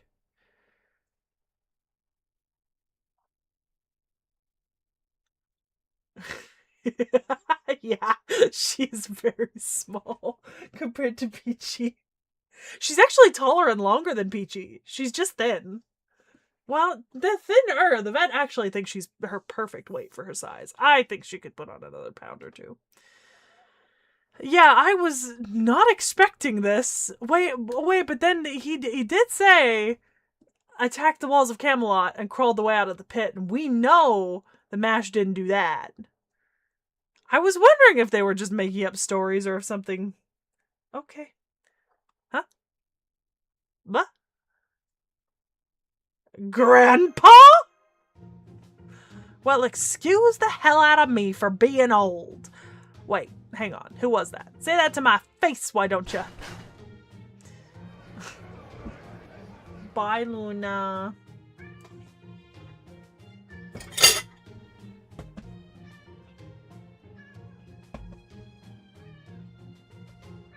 Good girl.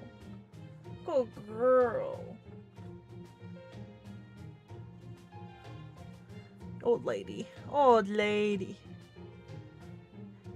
Easy there, ladies and gentle fairies. Please, let's all take it easy. This man's attitude may be as foul as his mouth, but his magical energy is truly impressive.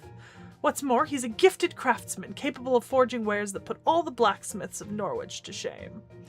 And since the Child of Prophecy was supposedly apprenticed to a superb artisan, Even Lady Murian agrees that there's a 20, no 30% chance that this man is the child of prophecy.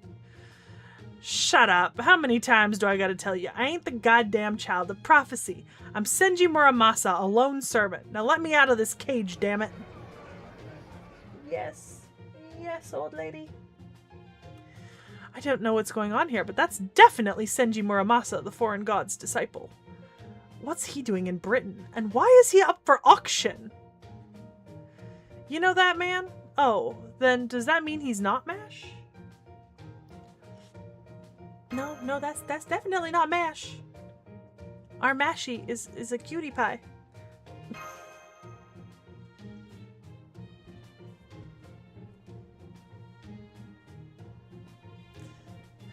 A servant. So he's a servant too. I see, so that's why. Fairies here don't know what servants are, and they can't tell them apart from fairies. So we have a servant who came from another world with an iron weapon who defied the queen. No wonder they thought he was the child of prophecy. But he's not. This is practically fraud. So what do we do now? The bidding's already started. Got it. Leave it to me. Luckily, everyone else seems caught off guard too. So, 70 million more pounds should be more than enough. Let's start with $1 million and take it from there. The bidding starts at 1 million more pounds. 2 million, 3 million, 4 million, 4.5, 5. Lady Altria's party is now in the lead with a bid of 5 million more pounds. Do I hear 5.5? Why did you use my name? Don't you think it's much more exciting that way? The child of prophecy buying another child of prophecy. That's one for the history books. I'm saying that Grandpa's not a cutie pie like MASH is. Oberon! That's 5 million more pounds. Going once, going twice. 10 million. I hear 10 million more pounds. Things are really heating up now. Do I hear 11 million? Oh, crap. Forget it. I see where this is going. I'm out. 20 million. I bid 20 million more pounds. Oh, enough of this. 70 million. What are you doing, Altria? You don't just lay all your cards on the table at once in a bidding war. Yeah, that might not have been a great move. 70 million. I hear 70 million more pounds. Sold to the party of 100 million more pounds. I don't know what kind of nouveau riche clan you come from, but you have no business being here. The day someone like you outbids me is the day all of Britain falls, so obviously it's never ever happening. Oh yeah? That's what you think? Okay, in that case, I bid 101 million more pounds with Oberon's land as collateral. Are you nuts? My land won't even bring in 10 million. Uh-oh. I'm afraid I can no longer make a call on this auction. What say you, Lady Murian? Which of these buyers has the more certain purchasing power? Very well. Step down, auctioneer. Difficult decisions like these are mine to make. Whether genuine or not, the fact remains that the Child of Prophecy is the main draw of tonight's auction. Whoever buys him must demonstrate not just wealth, but standing. So, at this time, I would like to ask both remaining bidders to please come to the stage. Ah, so that's how it is. I'm glad you understand how these things work, Murian. No one has more standing than me. Looks like the new money's headed for the executioner's block. Ah, crap. We've been called up to stage. This is unheard of for an... Luna? Luna, do not kill yourself? Oh my god. Luna. What are we doing? Why are we perching like gargoyles?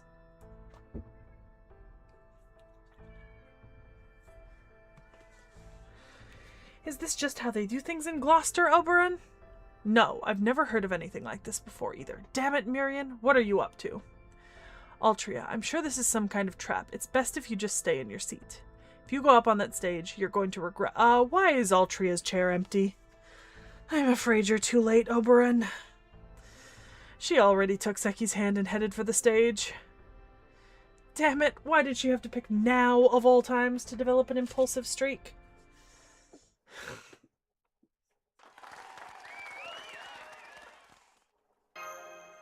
That was a choice. I need you to fight beside me. Please, I don't want to do this alone. Then let's start with you, Lady Spinel. Or should I say, Tam Lynn Tristan. Yep, that works. I am the daughter of High Queen Morgan and the artist of blood. I am the fairy with the most gorgeous dresses of all. I am Tamlin Tristan, the one who will one day own all of Britain. Well, your turn, little girl. Go on, share your pathetic name with all of us.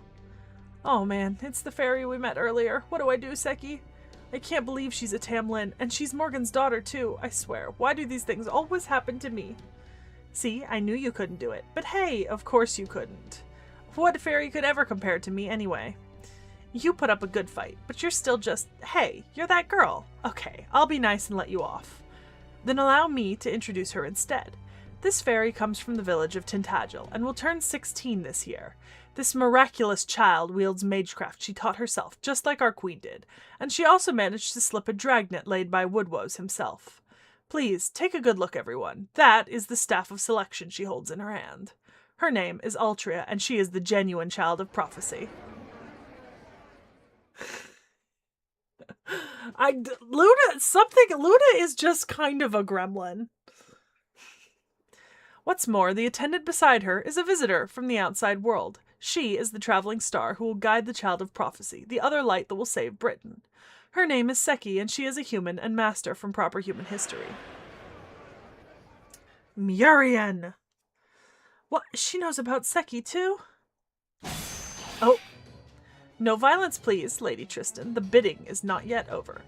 Now that you are both here on the stage, you both have an obligation to try and complete your bids. But unfortunately, Tamlin Tristan and Altria, the child of prophecy, you are equally matched. Neither of you has an edge over the other in wealth or standing, so these can't be the determining factor here. You think she and I are equally matched. What are you, blind and stupid? I outclass her in every conceivable way. Strength, beauty, elegance, it's not even a contest. Huh, what say you to that, visitor from another world? Who would you say is worth more, Lady Tristan or Lady Altria? You're dead. You hear me? Dead. Very well then. How about magecraft?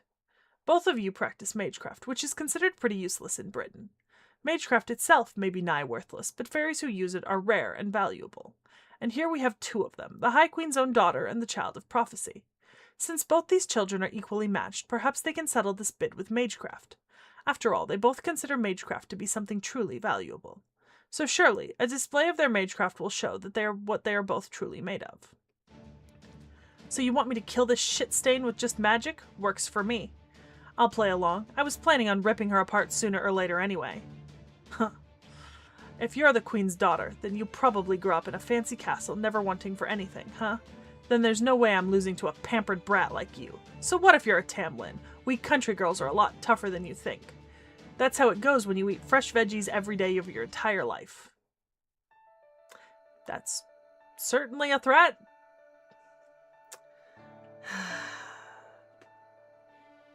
Lovely. Lovely.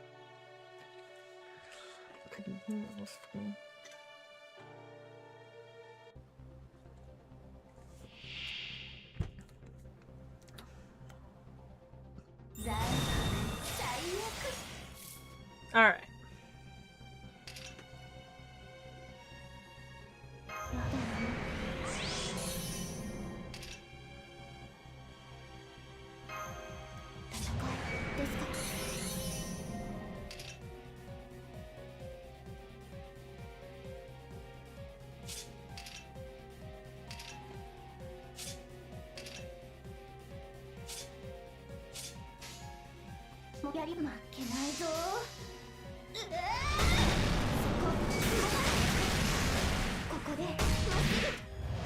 Well, that's not good.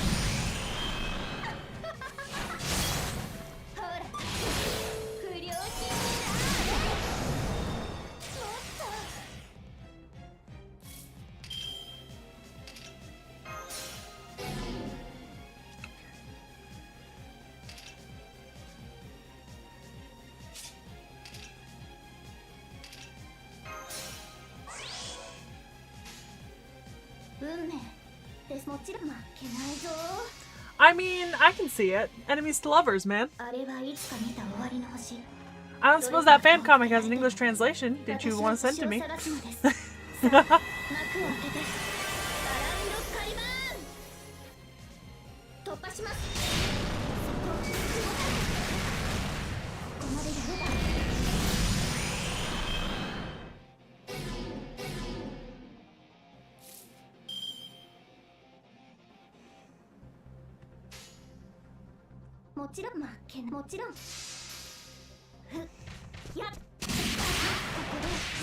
Oh, okay.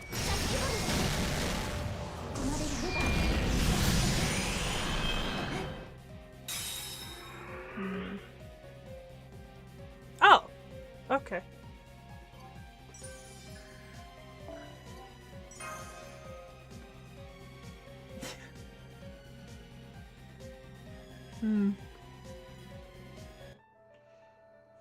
Oh, and no battle node. Lovely.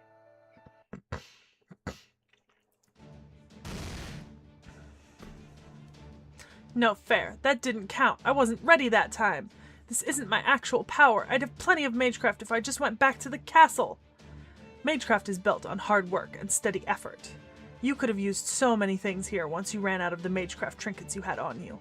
For example, this carpet that would go up in flames at the drop of a hat, or those lamps you could turn into bombs with a little magical energy. But instead you just threw up your hands as soon as you ran out of the tools you brought with you? Really? No, listen and listen good. You're at least 100 years too young to learn magecraft. Why don't you start with parlor tricks? Yes, nailed it. You freaking bitch! That's enough. We have a winner. As Lady Altria's magecraft is superior, she will be the one to purchase the suspected child of prophecy. This concludes tonight's auction. Thank you all for coming, and please take care on your way home. That goes for you too, Lady Tristan. I suggest you hurry back home sooner than later. As I recall, you're supposed to be behaving yourself in Darlington tonight. I suspect even the High Queen would be cross with you once she heard you were actually here in Gloucester. You're taking the child of prophecy's side, Mirian? No, Lady Tristan, I'm helping the High Queen save face from making you a Tamlin. I can clean dirt off my auction hall floor easily enough, but the High Queen's dignity is not so easily restored. You see, some fairies are bound to take issues with your selfish antics and lose respect for the High Queen. I'm sure I don't have to tell you how fickle Fae folk can be. And I, for one, would rather not increase Knocknarea's numbers. Fine, I'll go then. Next time, Mirian, you'll have to come see me in Camelot. As a fellow lover of art, I'd love for you to take a look at my collection.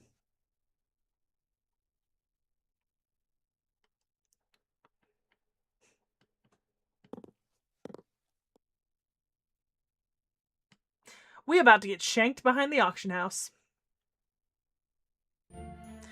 Oh man, it's finally over. That was so nerve-wracking. I thought for sure we were all gonna die. But that girl actually beat Lady Tristan. I can't believe it. She's no taller than me, and she has about the same amount of magical energy as me. But she carries herself with so much dignity. She's amazing, unbelievably amazing.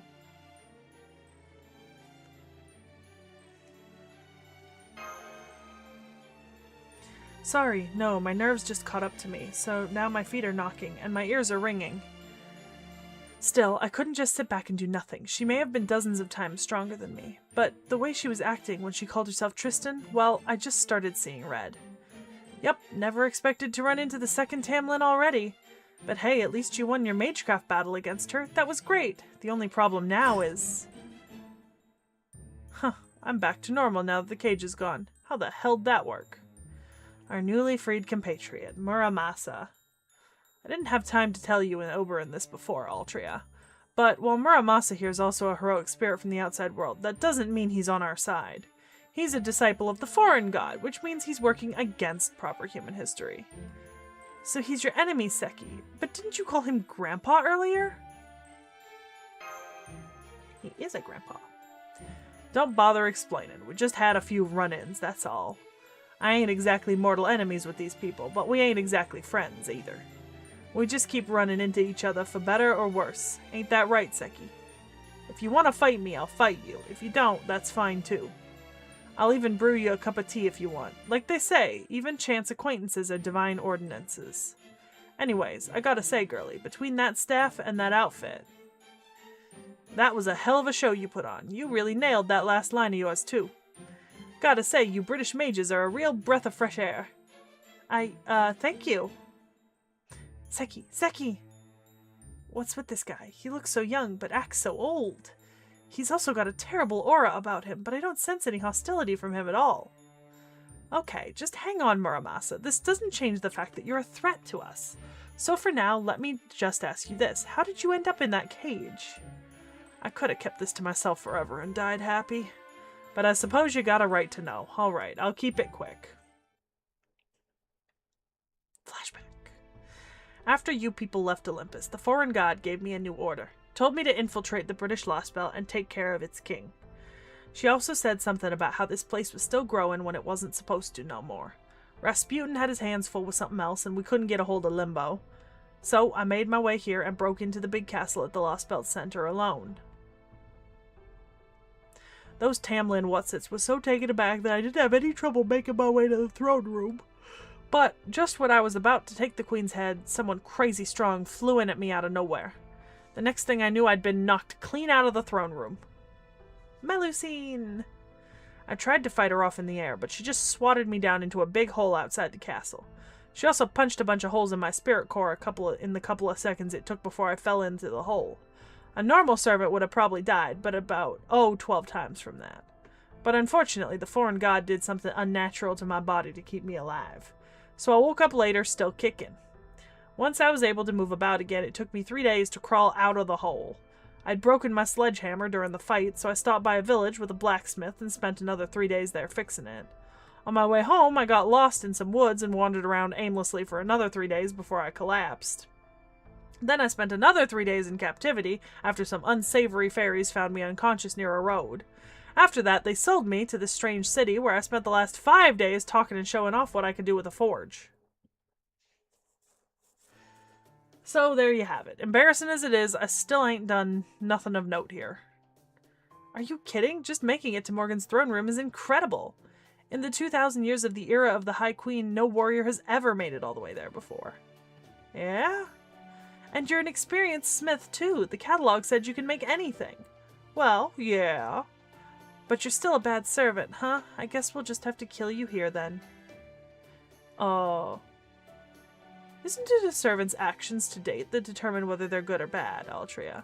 Servants are basically mercenaries. All that matters is who they currently have a contract with, and what they're going to do next. Who are you? Another servant? I'm Oberyn, and yes, I'm a proper human history servant who was summoned to Britain a little before you all got here. Senji Muramasa, was it? It sounds like you want to take out Queen Morgan as much as we do. How about we team up, just until we defeat her? Yesterday's enemy is today's friend and all that.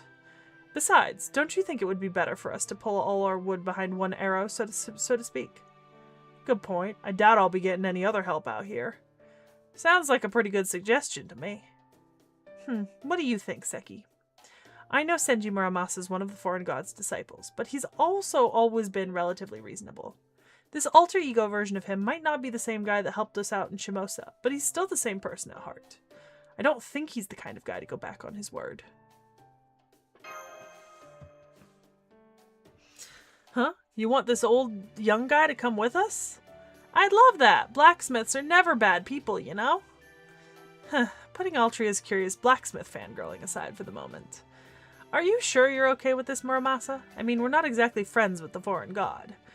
You don't think she might consider this as a betrayal? You won't just suddenly explode or something? What? Nah, the hell do you take me for, anyway? Besides, this ain't the betrayal at all. I'm just a swordsmith who accepted a job from the foreign god. Loyalty ain't part of it. Hell, if I owe anyone a debt, it's that girl over there. You saved my bacon, so now I owe you. The child of prophecy, yeah? I've heard about you. If you just want me to stick around till you defeat the queen, I'm game. It doesn't even conflict with my contract with the foreign god. Yeah! Gramps is back! If you're all done, can I say something now? Thank you for bidding with the Gloucester Auction House. Now then, our proprietor would like to extend congratulations on your purchase while we take care of the financial side of things. So if you'll please come with me, I'll take you to Lady Mirian, the Lord of Gloucester. She's expecting you at her mansion. Oh dear. We do not have payment. We are broke bitches.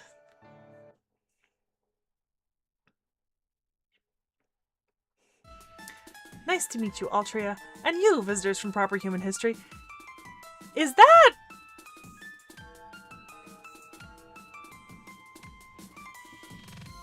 Kajura drop? Like, is that a version of Kajura drop? Am I wrong? I don't think I am. Okay. I was like, it seems, because it's baby BB. It's baby BB. BB baby. Oh my god, that sounds like Beanie Baby. I can call her Beanie Baby! Nice to meet you, Altria, and you, visitors from Proper Human History. That was such an exciting battle. Now I know what the next hot trend will be.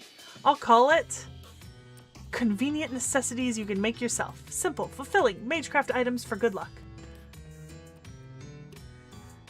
It's going to be the most plain Jane trend in Gloucester's history.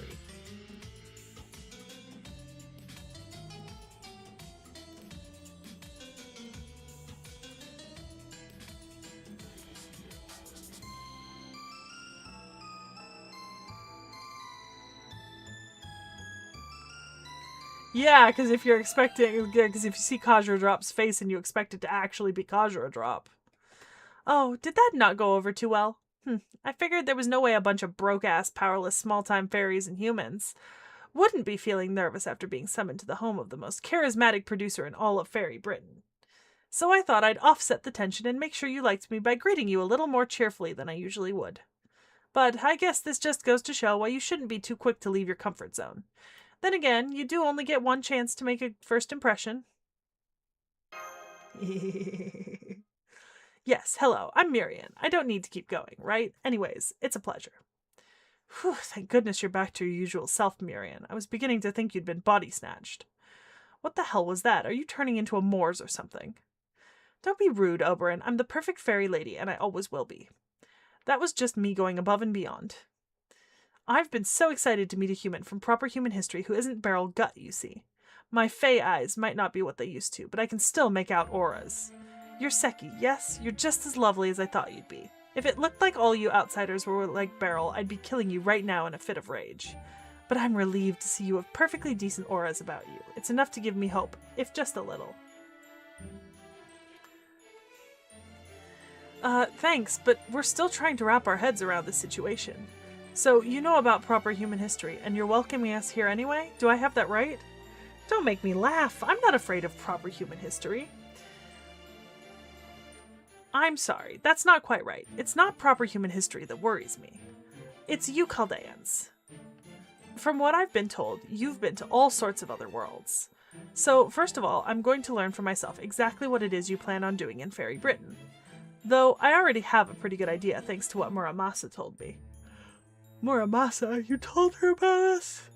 Hey, I never dreamed we were going to end up working together. So yeah, I told her about what happened in Olympus after she interrogated me, but just a little. Interrogated you? Is that how you saw it? And here I thought it was a lovely tea party. I mean, I suppose I might have had a teensy bit of trouble containing my excitement. After you told me all those fascinating things about the foreign god, and the trees of emptiness, and the cryptors, and the alter egos, but even so. You call that teensy? So, is it not true that the Wing Clan are the most mild-mannered of all the fairies, then?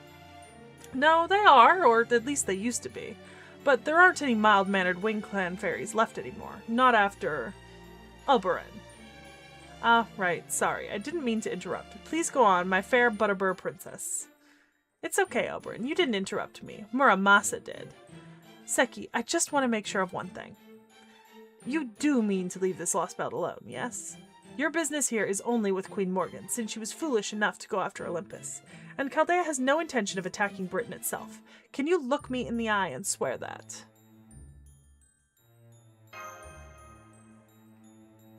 I see. Not the most eloquent defense, but a well-considered one.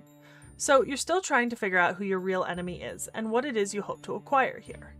I understand. You haven't even met Queen Morgan yet. Of course you can't make a final decision now. Very well then. Normally, I would capture you all here and present you to the Queen.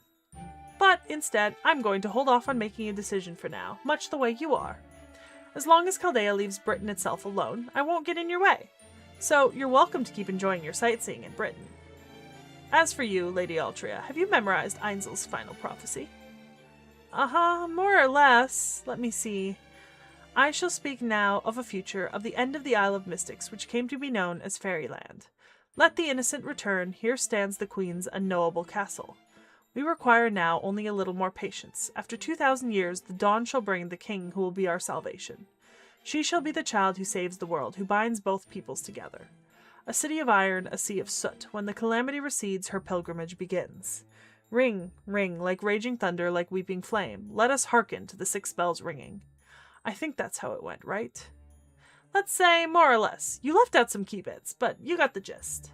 Oberyn, are you really sure this is the child of prophecy? I mean, she hasn't even been able to weaponize her biggest selling point. Oh, I wouldn't say that. I think she's got a few important points down. As far as the 2 of you are concerned, the only important passage is the last one, since you're the guardian of the bell tower right above us. The bell tower? You don't mean...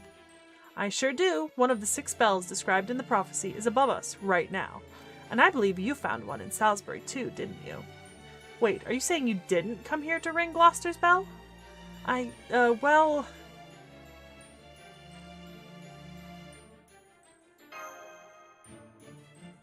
Mash? Sorry, but no one in Gloucester has ever even spoken that word before. Are you sure she's not in another city? Ah, okay, I thought one of your usual crew was missing. What happened? You get separated and come to Gloucester looking for her? Well, yeah. I mean, we heard there was going to be a fairy with an unusual iron weapon being put up for auction. How were we supposed to know that was going to be you? I guess I have to take some of the blame for that. I should have looked into this more closely. I could have at least found out if the fairy being sold was male or female if I'd just snuck into the auction hall. As if you could pull that off. My auctions are extremely well guarded. Not even an ant, nor a single drop of blood could get in without detection. Good point. After all, it has been a few hundred years since you established your doctrine, or maybe objective is a better word, that nobody is allowed to use violence in Gloucester, hasn't it? But anyway, let's get back to the bell, Murian.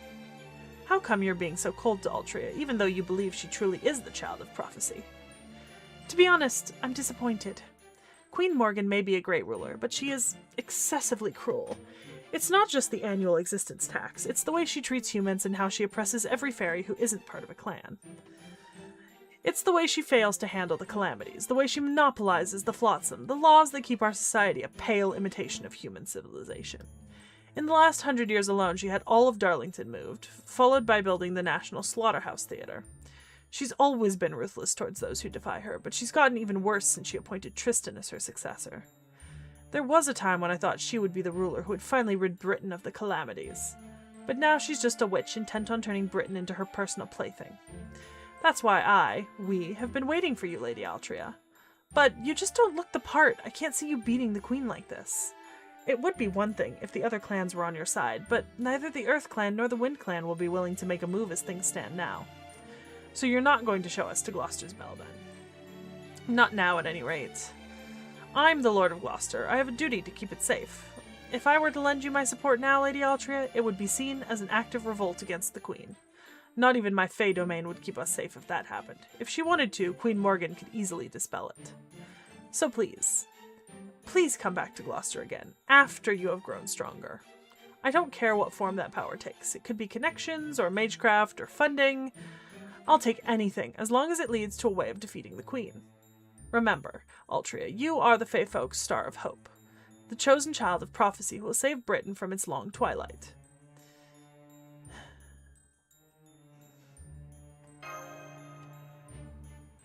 That's right, so I hope you'll please do your part to help her, Seki. You're an old hand when it comes to beating up bad guys, right? I mean, it sounds like you've done it lots of times before. Okay, Murian, I get that you're not our enemy now, and I'm grateful for that. But what I don't get is why you'd go to all this trouble to help us. Even given what you already knew about us from Muramasa, we're still outsiders who in some ways pose as much a threat as Queen Morgan. Yet, you already seem to have deep trust for Chaldea, or rather, for Seki, and that just doesn't add up. Is there something else you're not telling us? Something I'm not telling you? Of course there is. In fact, this is a perfect time to introduce her. As you may have guessed, I've had another foreign guest who's told me all about you Chaldeans. Come on in, Lady F. Let's see, I think her true name was... Koyanskaya. Tamamovich Koyanskaya, princess. Hey, new Tommy outfit!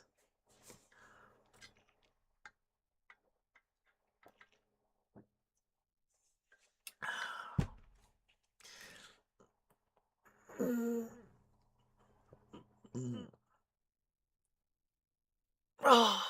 fuck. My spinal cord.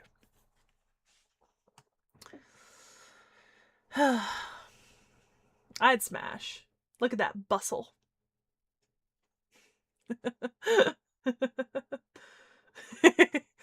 Good day, my dear Chaldeans. I'm so glad to see you all doing so well.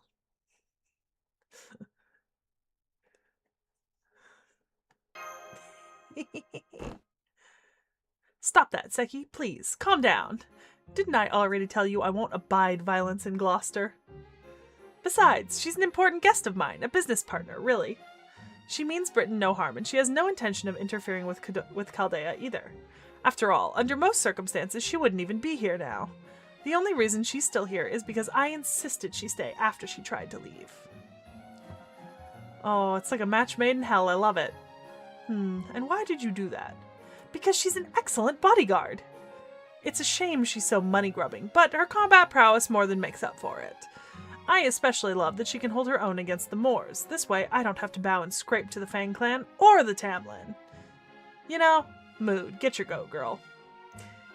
I see. I was told we lost contact with you after you took Beryl Gut off to who knows where. So now you're picking through Britain for stuff to sell? What are you playing at here, Koyanskaya? Did you get tired of waiting for the Foreign God and Chaldea to off each other? And decide to show your true colors now that the Foreign God's shown up? Oh no, nothing like that. The Foreign God and I are on equal standing, you know? I'm still not sure exactly what that god is, but I am sure our contract clearly states that neither will interfere with the other until our goals have been achieved. Suffice to say, I've never been in the same position or shared the same perspective as you three alter egos. You, Lord Rasputin, and Lord Limbo are all servants summoned by the Foreign God, but I'm a servant who manifested under her own power, so I'm free to do whatever I like. I'm only staying here now because I found Lady Murian's proposal appealing. I have no interest in this British Lost Belt. Or in you Chaldeans, who are apparently determined to get yourselves killed by sticking your noses in where they don't belong. Or in whatever Queenie is up to, or in Fairy Britain's humans for that matter. I do hope I've made myself clear.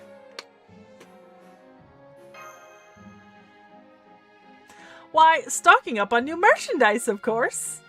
I've been filling my metaphorical larders with all sorts of rare delicacies unique to the land of the Fae. Every other Lost Belt has either been on its last legs or had meager offerings, or was secluded or something out of science fiction. Honestly, none of them really had much to offer, but Britain is a whole other story. The creatures here are equal parts unique, adorable, and vicious. They're just the sort of models I was looking for, the kind I can use to strike fear into all of humanity. Please don't rile them up, Koyanskaya. We were just coming to an agreement. I swear, why do you always paint yourself in the worst possible light when you have so much beauty to offer both inside and out? I expect to be working with the Chaldeans in the future, so please do your best to get along with them, okay? Oh, very well. If that's what the client wants, that's what the client shall get. So, on that note, Lady Seki, Lady Da Vinci, I know we've had our differences in the past, but here in Britain we're both on proper human history's side. So, I propose we let bygones be bygones and focus on accomplishing our respective goals. Or at least until you're reunited with MASH. Doesn't that sound fair, Seki? You're not wrong. At the moment, we definitely don't need any more problems than we've already got. If you're willing to leave us alone, we'll do the same for you. If you ask me, we should cut her down and be done with it, but I guess we couldn't get away with that in front of Miriam anyway. I don't really know this lady, so I'll go along with whatever you all think is best. A wise decision, everyone! Very well then, I'll continue to enjoy my latest pleasure trip here. Well, I, for one, hate your guts. It's Oberyn, right? I'm sorry, I didn't quite catch that. Shut up, don't talk to me. Every word you speak feels like it's rotting my ears. Miriam, I'm saying this to you as your friend. That thing is an abomination. Your trust is completely wasted on her. I'd wash my hands of her now if I were you. Oberyn! Well, that couldn't have ended much worse than it did. You must have done something really heinous things to them, Koyanskaya. Oh, absolutely! Between wiping out Lord Gordolf's team of mercenaries, occupying Chaldea's headquarters, and turning its personnel into ice cubes, I'd say they came by that hatred honestly. But I don't know anything about that Oberon servant. Who is he? He doesn't seem to be from Fairy Britain. Oberon just showed up in the Welsh forest about 2 months ago. He's a heroic spirit from proper human history. Ah, yes, I guess that makes him a servant. Anyway, he likes to call himself the Fairy King, and he usually spends his time performing shows in cities around Britain. I got to know him before when he first came to Gloucester. At first I was thrilled to have found a fellow Wingclan fairy, since he looks so much like one, but... I'm sorry, I don't have to tell you this, but it would be dishonest not to say anything. I know I may look like a Wingclan fairy, but I'm not. After all, your clanmates are already... But hey, never mind that. You're the Lord of Gloucester, right? Then please, I need you to give me an unsecured loan. The fate of the whole world depends on it. Well, as you saw, he's a very bright and cheerful character. More of a jester king than a fairy king, really. He's also the one who told me ahead of time that the Child of Prophecy would be coming here. I see. Hopefully, he just has keen instincts, but either way, it's probably better to squash annoying bugs like him at the first opportunity. Oh, I just remembered. I should have my hands on one of those stories from the past you've been looking for soon.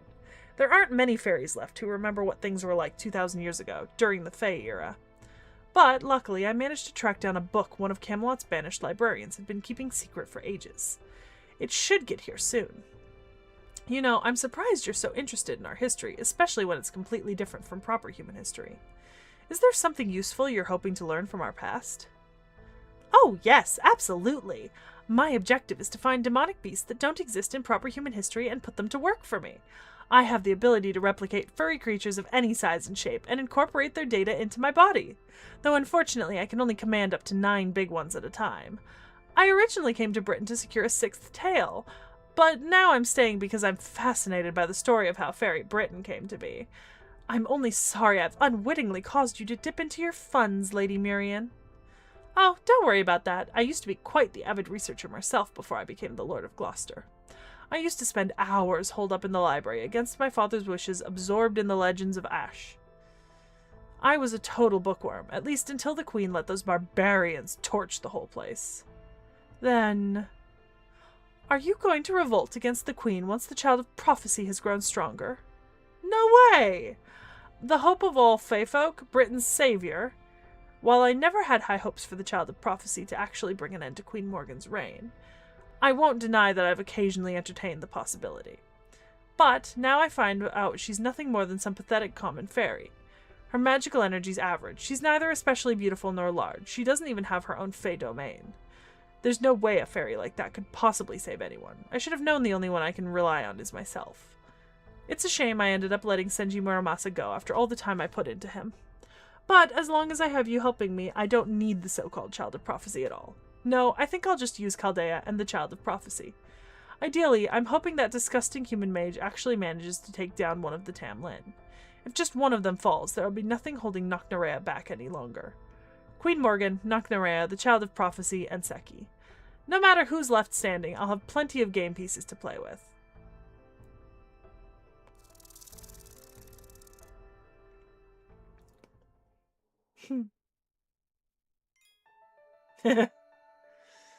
Well, you know, maybe she's also talking about Scalies.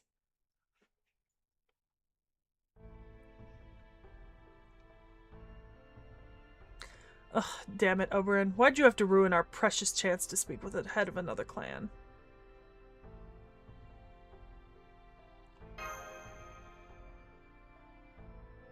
I understand why you're upset. I'll admit I behaved kind of childishly. But I'm not going to apologize. I only said what needed saying. I loved it, Oberon. It takes real guts to say something like that to the foxwoman's face. Well, maybe not guts so much as a thick skin. Either way, it was impressive. You'll have to tell me some tales of your escapades later. I'd bet you've got some real whoppers. Are you sure we shouldn't at least try to apologize? I don't know about me, but Mirian seemed like she was willing to help out Chaldea, or at least Seki. Oh, don't worry about that. Mirian never had any intention of helping us out. Really?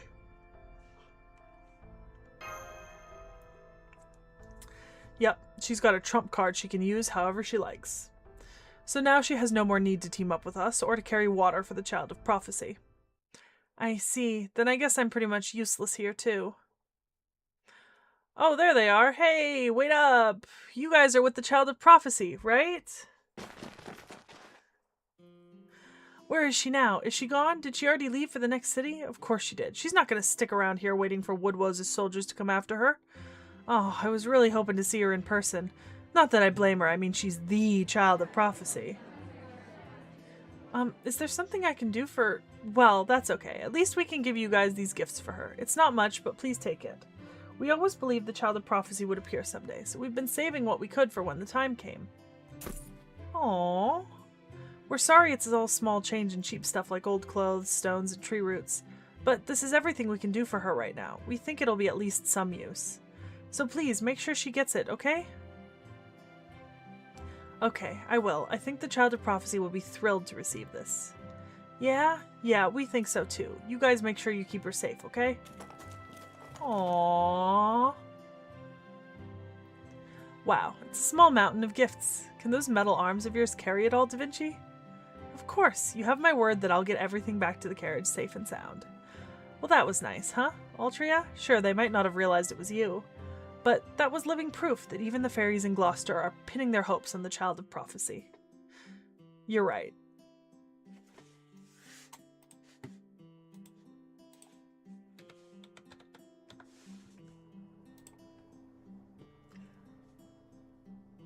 You're kidding.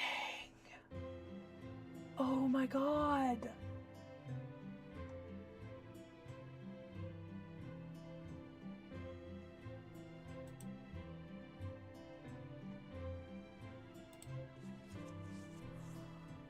Oh.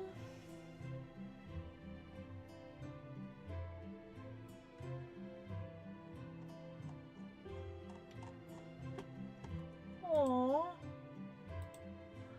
Why you gotta tell me stuff like that on stream, Knick-Knack? Now I'm sad. I love Dolly Parton.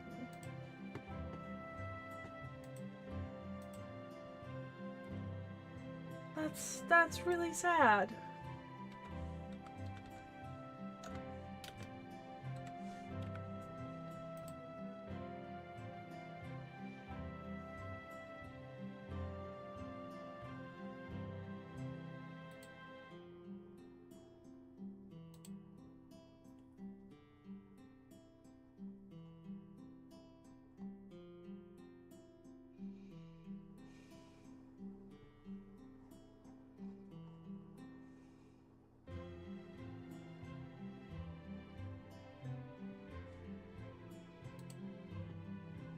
Oh.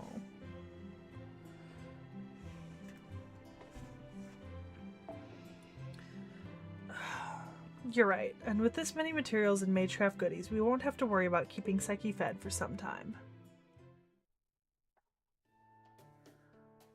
Well, while I wish we could have spent the night here to enjoy more of what Gloucester has to offer, the fact that the lower class fairies here know about the auction incident now means that the Queen's army must know about us too. So I'm afraid we can't stay here much longer. I guess that's true, but we still haven't found any new leads on MASH. If Mirian hasn't heard anything about her, then there aren't any leads here to find. And since it seems no one in Salisbury or Gloucester has seen her, our hands are tied for the moment. Let's not forget we're also wanted for that ranch incident, so we have to be careful not to be anywhere the Queen's soldiers are likely to nab us. So I think we should stop looking for her ourselves and head somewhere safe, at least for now.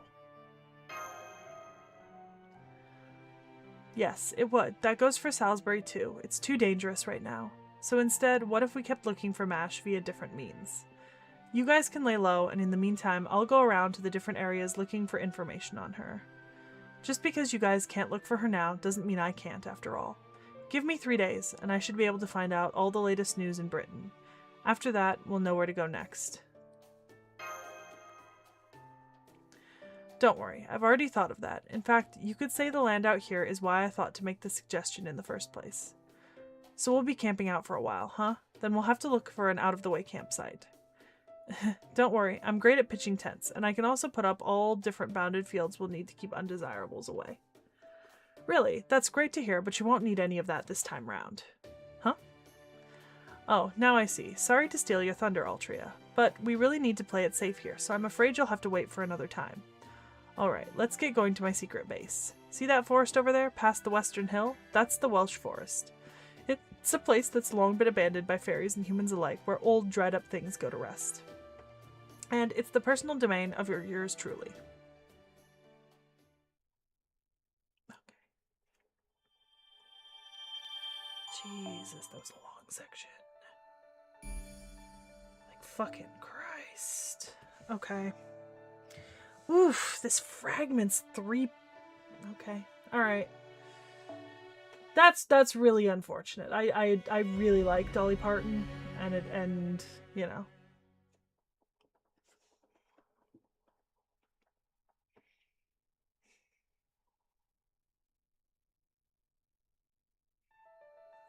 There it is, Annis. That's Sheffield, the biggest hub city in all of northern Britain. What an incredible citadel. Is that a castle up there on the hill? That's right, it's the only place with ramparts like that apart from Camelot. Did you know there's something special about Fairy Britain's ramparts? They're also bounded fields. The fairies that build them take a lot of time making sure they come out just right. Basically, nobody can get past these walls except through the gate. If the gate's open, you're free to pass. If it's closed, nothing's getting through. Those are the rules these kinds of magic walls are built with. Plumbing and windows aside, as long as you can keep the gate protected, everything inside will be safe. They say Boggart's the one who had this built, including the castle. Boggart, is that the Lord of Sheffield? Sure is. He's also known as Boggart the Braggart and Boggart the Loveless. He didn't just lose the battle to decide who would lead the Fang clan. He's also so unruly he got kicked out of Norwich. So he was once in the running to lead the Fang clan. He must be quite the fairy then. Braggart speaks for itself, but why is he also known as Loveless? Because he swore off marrying for love, and now only takes human women as wives. Every fairy he married in the past all hated his guts. The only reason he lost his mana battle with Woodwoes and his money game with Spriggan is because his wives betrayed him. When they were done with him, he didn't have any place left to go. Ever since, he's only taken human women as wives, says that at least slaves will never betray him. So that's why he's called Boggart the Loveless. If you ask me though, I think he still wants love, he just doesn't trust it anymore. I see, it sounds like he's been through a lot, but that just makes the fact that he managed to build an amazing castle even more impressive. You really have a thing for castles, huh, Annis? Maybe you really are from the upper-class world, then. Is anything coming back to you yet? It'd be great if you can at least tell us where you're from. No, I still can't remember anything from before you all saved me. But I do get the feeling I had something very important I needed to accomplish. Well, of course you do. You're the child of prophecy. You're the Tamlin who's gonna keep us all safe, the one who's gonna save all of Britain. I hope you're right. I've seen so many different sides of Britain on the way here. I know it's been less than 10 days since we started traveling together, but I've seen enough to know that it's a beautiful, beautiful country. If this power I possess really is meant to keep this country safe, nothing would make me happier. Hey, Wag, Rob, we're gonna have to go through the checkpoint soon. This is our last chance to let her go. I say we call a go-between and get this over with. Oh, right, yeah, it's probably not a good idea to go into Sheffield right now. But, what? No! What the hell?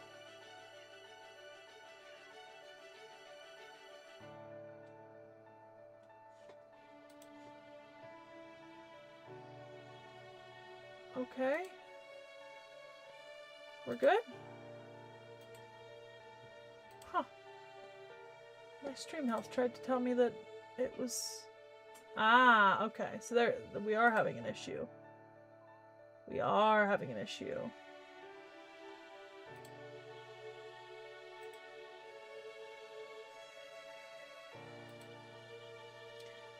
Okay.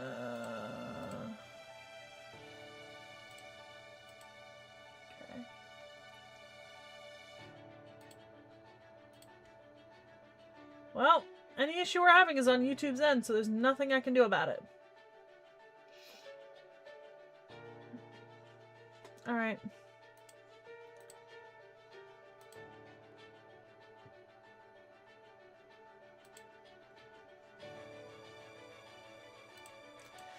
But then again, we've also come this far. It wouldn't hurt to stick together a little bit more, right?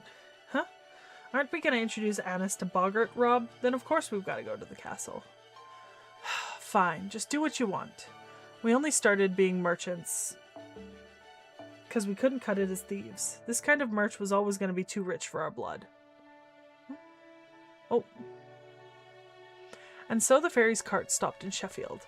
At this point, Seki was still sleeping in the nameless woods. And Da Vinci had just become acquainted with Mike, the pub owner in Salisbury. And so this other child of prophecy made her way into Sheffield, none the wiser that they were in the midst of a rebellion against High Queen Morgan. Ah. That little girl is the child of prophecy. Yes, Mr. Boggart, sir, we're sure of it. She's got iron armor, an iron shield, a dangerous-looking iron pipe, and she's strong enough to smash boulders. Please don't ask us where she came from. That's her secret to keep. But we're positive Annis here is the child of prophecy who's going to save Britain. So we're hoping you'll treat her well and appraise her accordingly. Idiots. Did you really think you could put one over on me? That girl is no fairy. She's a human. Huh? Annis is a human? Oh, you're joking, right? Right. She's got just as much magical energy as a fairy. Besides, no human could possibly be that strong. Not necessarily. It's very rare, but there are some humans who are also fearsome warriors. That girl there does smell like a fairy, but she also has just a whiff of human about her. You must think I'm a fool if you really believed you could pawn such defective merchandise off on me. Here in my city of Sheffield, liars are no better than criminals, and fraud is a crime punishable by death. Guards, arrest those merchants and have them hanged. You can throw the girl into a prison cell. Yes, sir. Yes, save us, Annis! Ah! I'm sorry, but please stand down. Also, Rob and Wag are not liars. I can't remember anything right now, so I don't know if I really am the child of prophecy or not. But if they believe I am, then that's what I'm going to be for them. So if you're going to treat them like criminals, I insist you treat me like one too. Annis.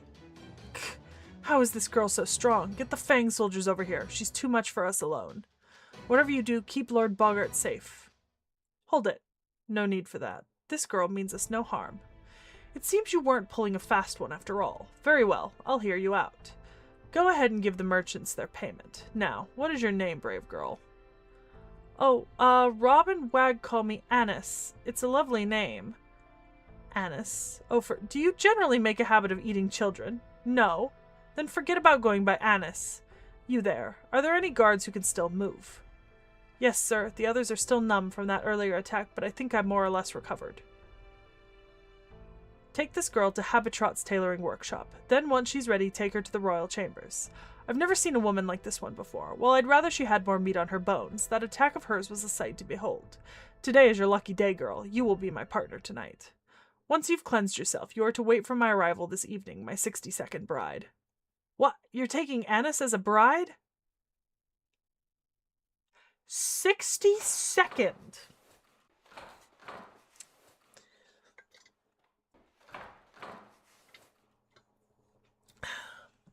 And so she came to the fairy who would serve as her final bastion. The workshop of Habitrot, the ever-cheerful fairy beloved by everyone in Sheffield. Happy Cat! Happy Cat! Please don't be mad, Happy Cat! I know you've already got a lot on your plate, but Lord Boggart has a new job for you! And you think pussyfooting around me will make me say yes. I already told you not to bring me more work. I didn't come here to stitch together armor and spears and bags. I came here to sew dresses, damn it. Do you have any idea who I am? I'm Lady Goddamn Habitrot, the greatest dressmaker in all of Britain. Excuse me? Boggart said I was supposed to get changed here? Right. Happy Cat, did you finally lose it? I mean, you've always been kind of a mess, but... Alright, finally, a job worth doing, at last. My waiting has paid off. Don't tell me. Boggart wants me to make this girl an outfit, right? I'll have it done in less than no time. I mean, just look at how cute she is. That settles it. I'm making her my bride. Bride? Does that mean I'm going to be marrying her and Boggart? Oh, don't pay her any attention. This fairy's always been a little off. She just showed up not too long after we started looking for a fairy who could make bridal dresses. She's definitely good at her job, but she's also pretty, well, weird, old-fashioned, unflappable. I'm still not sure she fully understands that we're rebelling against Morgan here. Still, she is good at her job. She's always claiming she's a friend to all brides or something. That's me. I'm Habitrot the Spinner, professional seamstress. This fairy's all about helping blushing brides before their big day. Is she 3 whole apples tall? That's so impressive. But never mind that. I'm all set to get started, so let's take your measurements. Hey, I wasn't talking to you. Go on, get out of here. Give us some privacy. Yeah, true. He goes through them slower than Shariar. And tell Boggart he'll have to wait another day. He always thinks these things take way less time than they do. What's with the resin comments? Are you trying to say something else and it's being auto-corrected to like resin with the weird translate function? Oh yeah, you're trying to say small. Okay, if I hover over it, it fixes it, but that's a really weird translate. That's gotta be a setting somewhere I can turn off. I don't know where. I'll have to figure it out. Got it. How about some milk? Should I bring some by later? Of course! I deserve a reward for all my hard work after all. And don't forget to heat it up.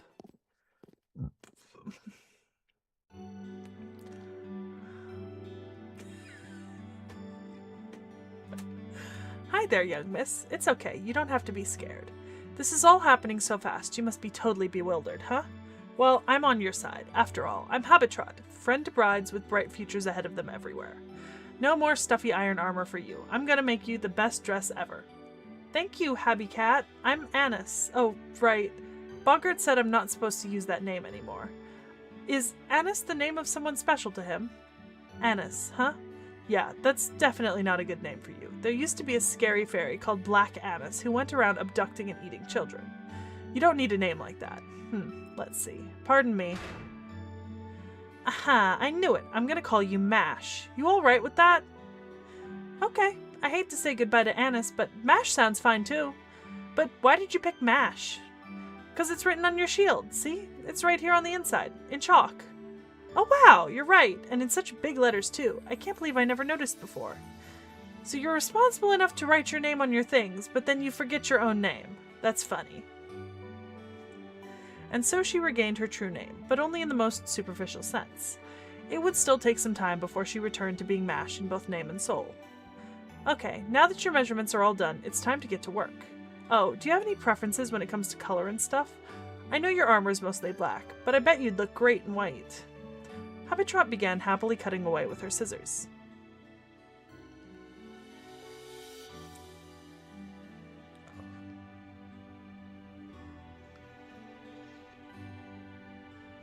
Okay. And the next day, the best time of Habitrot's life came to an end. There, all done. You can open your eyes now, Mash. Go on, take a look in the mirror. Aww. It's cute. This is wonderful, Habby Cat. I love it. It's easy to move in and warm and so very soft. It almost feels like I'm wrapped in stars. I can't believe I'm getting such a lovely outfit so soon after I got here. I must be the luckiest bride in the world. Morning, Mash. That's great. I'm so glad to hear that. And now our story begins in earnest. For the time being, the girl was no longer a shield bearer, but a lady, the envy of everyone. Thus began her days of splendor and delight, one of the few most peaceful times in all of Fairy Britain. At least for the short time it lasted before Sheffield Castle was razed to the ground. Foreshadowing. Yeah, so about 3 apples tall.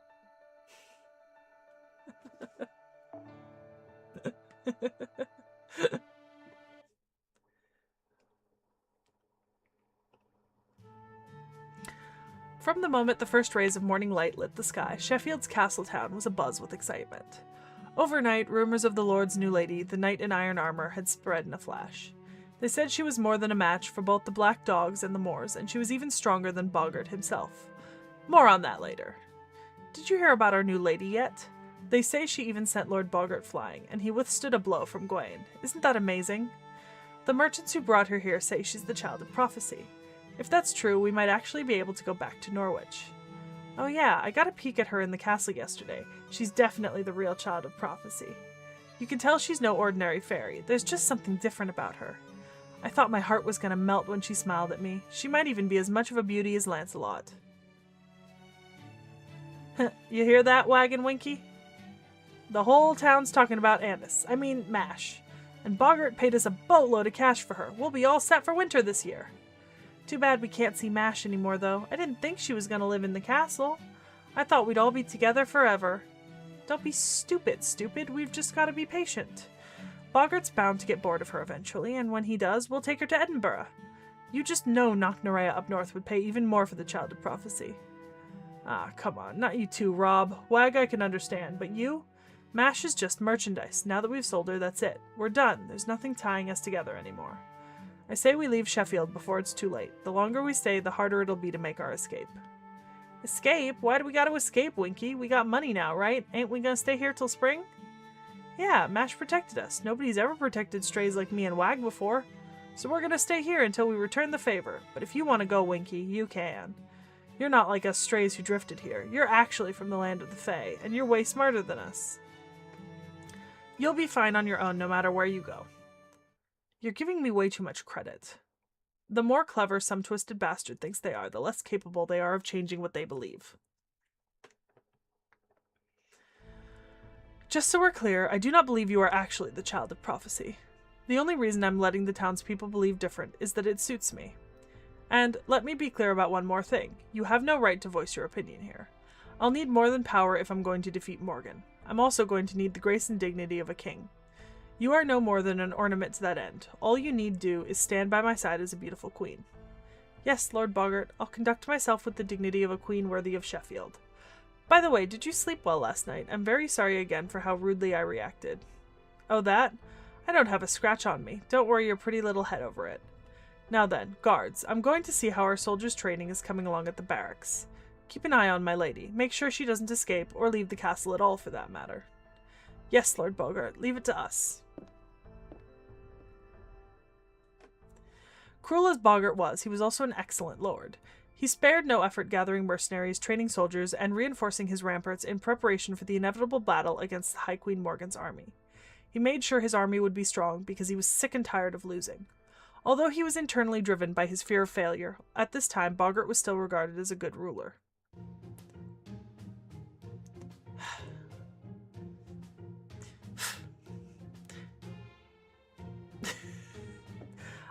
Lady Mash? Yes, I'm the queen. Do you have a problem with that? I know, my lady. So, you're Lord Boggart's wife, right? Which means you're now one of the lords of Sheffield, right? Well, with all that in mind, I have a favor to ask of you on behalf of your citizens.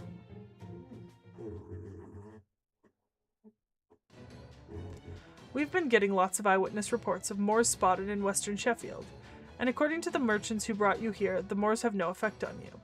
The Fang clan does have more resistance to the Moors' poison than the other clans, but it still hurts like hell. So if it's not too much to ask, we were hoping to be able to ask for your assistance. So that's why you brought me all this way. Then I'd be glad to handle this.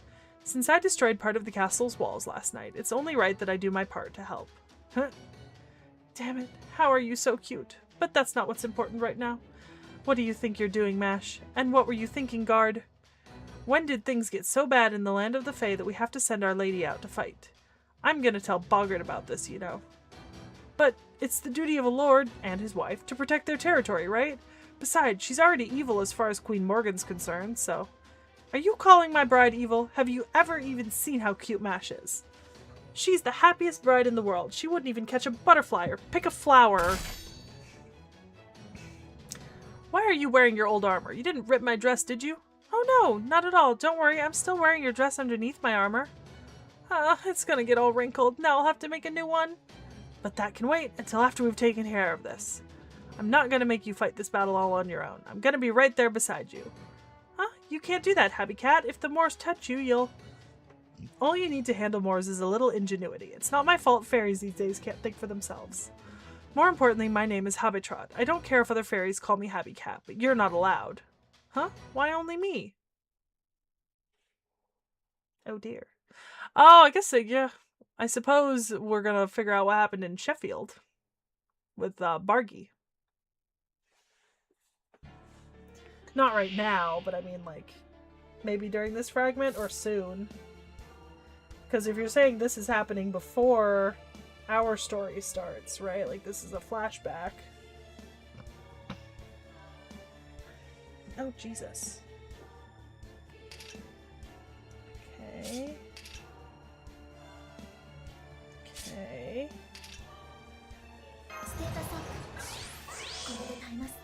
I don't...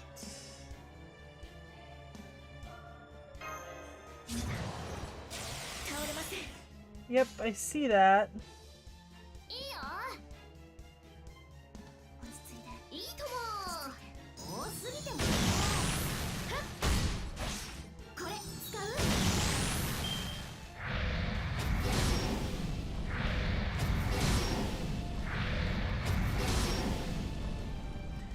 Love the cursing. That's great.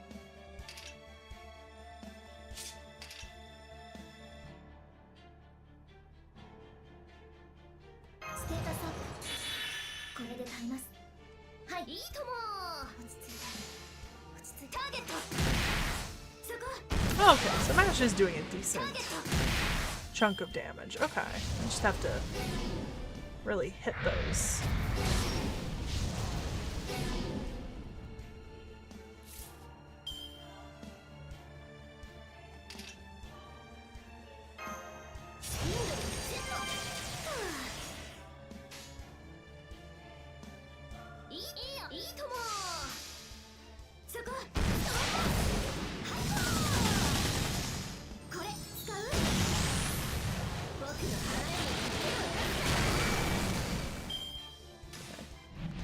I don't actually know what Habitron's MP does.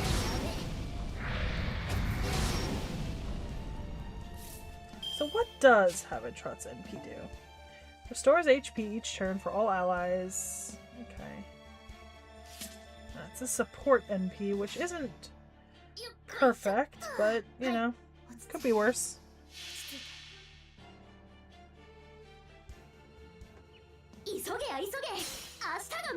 Oh, is Habitron's NP here different from how it normally is? Okay.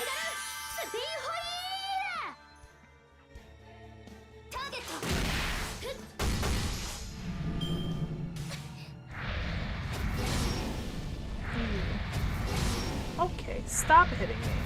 Stop it! Stop it! Motherfucker.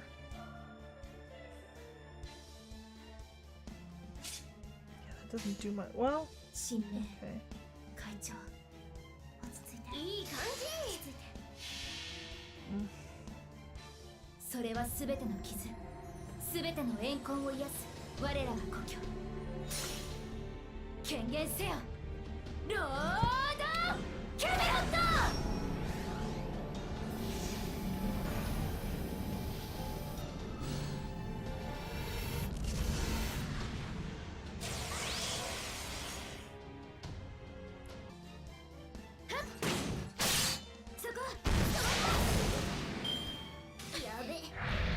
Ooh, okay.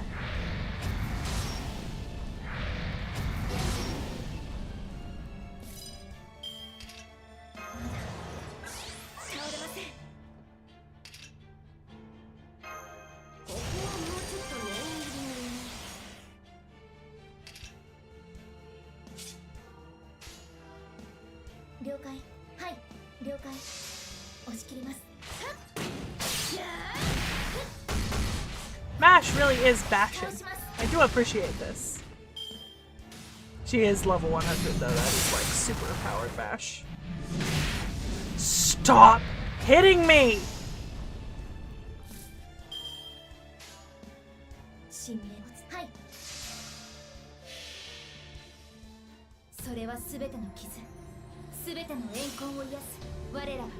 Jesus.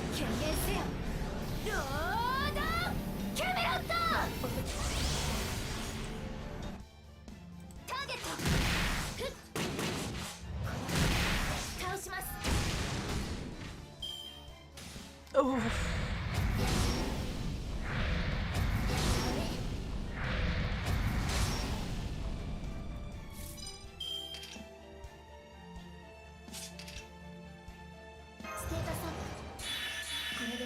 I mean, I don't think Mash is gonna last. Not last, sorry, but she's gonna take out this dude.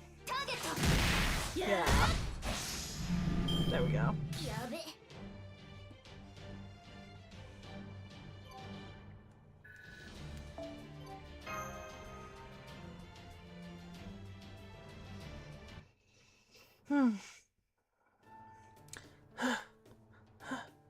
This is why I hate fighting. All that work for almost no reward. That was amazing, Habitrot. I've never seen another fairy move like that. You think? Well, we artisans do need to be able to complete surprise rush orders in a single day. Me, I can make a new bridal dress in the time it takes the sun to set and rise again. That's why they call me Habicat the Speedster. I can't believe what I just saw either. No wonder Lord Bogart holds you in such high regard. Did the Wing Clan make that spool of yours? But wait, besides Mirian, the Wing Clan died out 1200 years ago. Mirian? As in Game Master Mirian? Huh, I didn't know she was still alive. Or maybe she passed the name on to her daughter.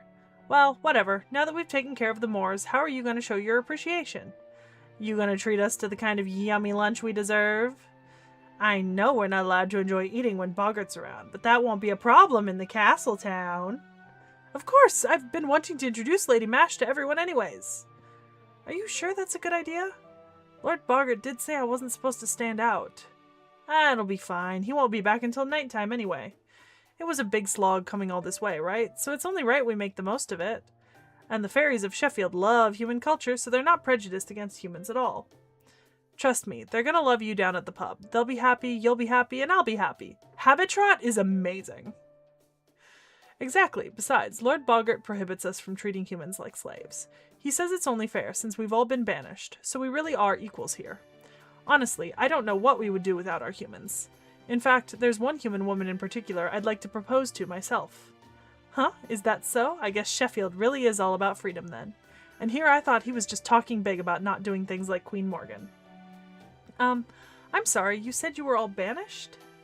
Oh, you mean you didn't know? This place used to be a ghost town up until 100 years ago. It wasn't until Lord Boggart and the rest of us rebuilt it that Sheffield became what it is today. Yes! See, this is why I saved so much in friend points, obviously. Did I know this was going to happen? No, I have so many friend points, though.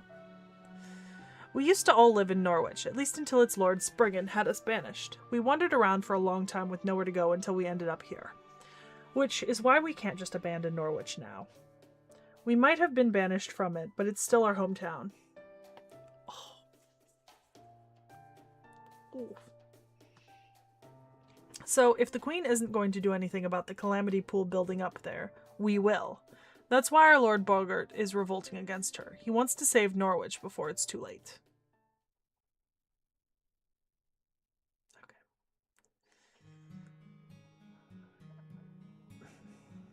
Shortly before nightfall, the time of day known in your world as twilight, the girl stood alone atop the castle walls, looking out over the land of the Fae.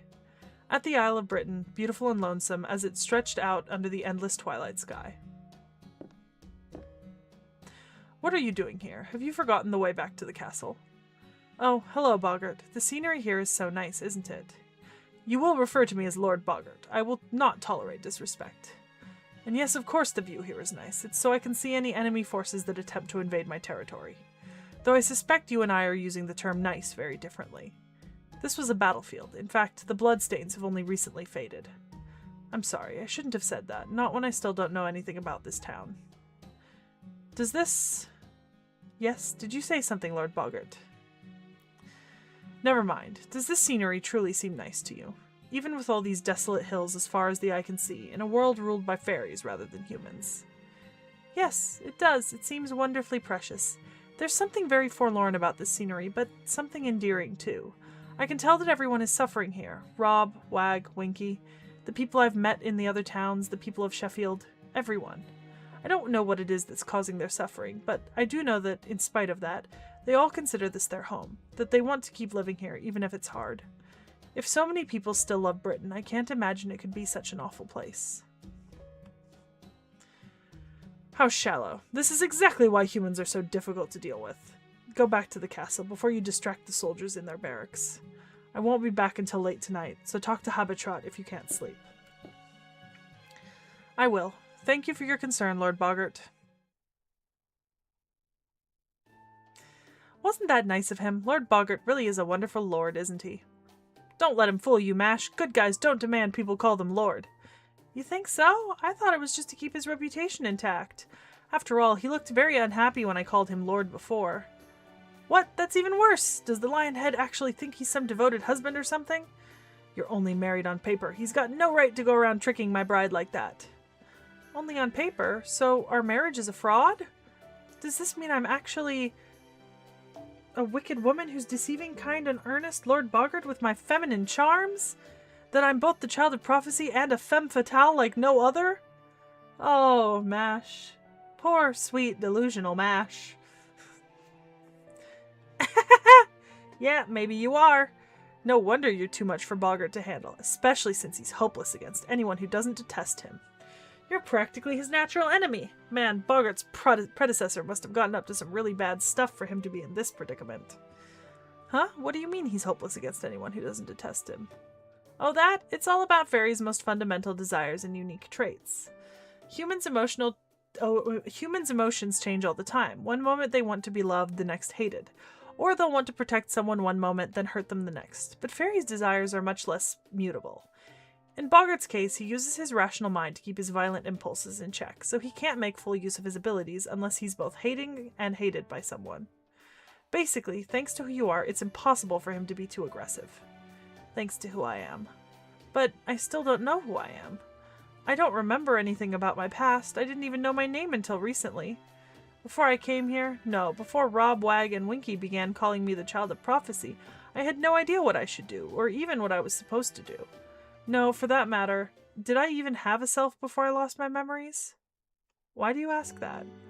There's only one thing I've learned from losing my memories. There's something missing in my heart, like there's a hole right through it. All the fairies I've met have a purpose, something they intrinsically seek. Some of them help others for money, some of them hurt others for money. But I don't have anything like that. Whenever I try to help someone, I always end up realizing the same thing. What is it I want right now? What is it that drove me to help them? I don't know, and it makes me feel very empty inside. I have a heart, so I know I can't get away with this forever. I don't think I was even aware of that emptiness before I lost my memories, but now I can't help but notice it. After all, I don't have any memories left to cover it up. Something was missing in me. No, that's not right. There's a gap in me that's long been ready to receive something, but I refuse to try and fill it. So I find it very hard to believe that there's anything I can do. Abitrot blinked in astonishment at the girl's surprised confession. Losing her memories was not all bad. It made her aware of a serious problem. Well, hey, most people don't really know who they are or what it is they want. They say that kind of thing becomes clear on your deathbed, but for better or worse, we're still alive. You need something to drive you, a goal you can be proud of that'll also help you learn to love yourself. You said you have a hole through you, right? And you're not trying to figure out what you should do as a person. You're trying to figure out what you want to do. Maybe that's not the kind of thing you notice when you're already leaning on others. But this journey is going to be just for you, so you can find it for yourself. Don't listen to her too closely. She's going to bail before this is over. It'll be a long, long time before the girl finds an answer she's comfortable with. For the time being, the fairy's words were just meant as advice to cheer her up, in the hopes that one day they'll form the core of the wheels you'll use to spin your own thread. Okay.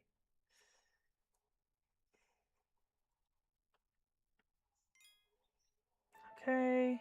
Yep. Last no battle node.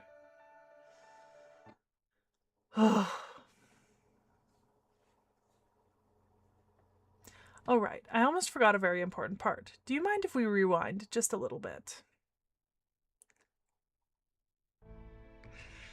I've been waiting for you, my lord. You must be tired after a hard day's work. Is that your attempt at playing the model wife? Impertinent whelp. Don't think I don't see what you're doing here, clever lass. Playing along obediently will do nothing to change your fate. My only objective is the throne. Everything I do is in service of defeating the clans and killing Morgan. You are no exception, child of prophecy. I'm quite used to betting humans. I'm going to deflower you now. I will not be gentle. But if you wish to fight back, you are welcome to try. This is the room in Sheffield Castle's guest house that was prepared for Mash, on the night that the child of prophecy was clothed in a bridal dress and told to await Boggart's arrival. This is what happened during her first night as Boggart's 62nd bride. Yeah, Yeah, I did figure this out. Gah! Oh dear. Gah! What was that? Are we under attack? Huh? Lord Boggart! What in the world happened? Ah, the wall by the throne is ruined! Everyone, come quick! The enemy is trying to kill Lord Boggart! Hold it! I'm fine! Do not call the other guards! I just slipped, that's all! Oh, I'm terribly sorry, sir. Still, it's amazing you're all right after falling over 50 meters. I guess that's why they call you the Stone Lion, Lord Boggart. I'm so sorry, Boggart. I'll be right down. Are you okay? Are you hurt? Again, I'm so sorry. I was actually very nervous about all of this. So even though you just lost your balance from being tired and were only trying to grab my shoulders for support, you surprised me so much I just shoved out with my hands. I never expected you to go flying so far. Trying very hard not to let the sudden realization of what actually happened show on his face. Guard, you are to tell no one else about this, is that clear? Yes, sir. Of course, sir. I didn't see anything, sir. Now, if you'll just excuse me, I must get back to my duties. Oh, the Child of Prophecy is amazing. I can't wait to tell everyone about this.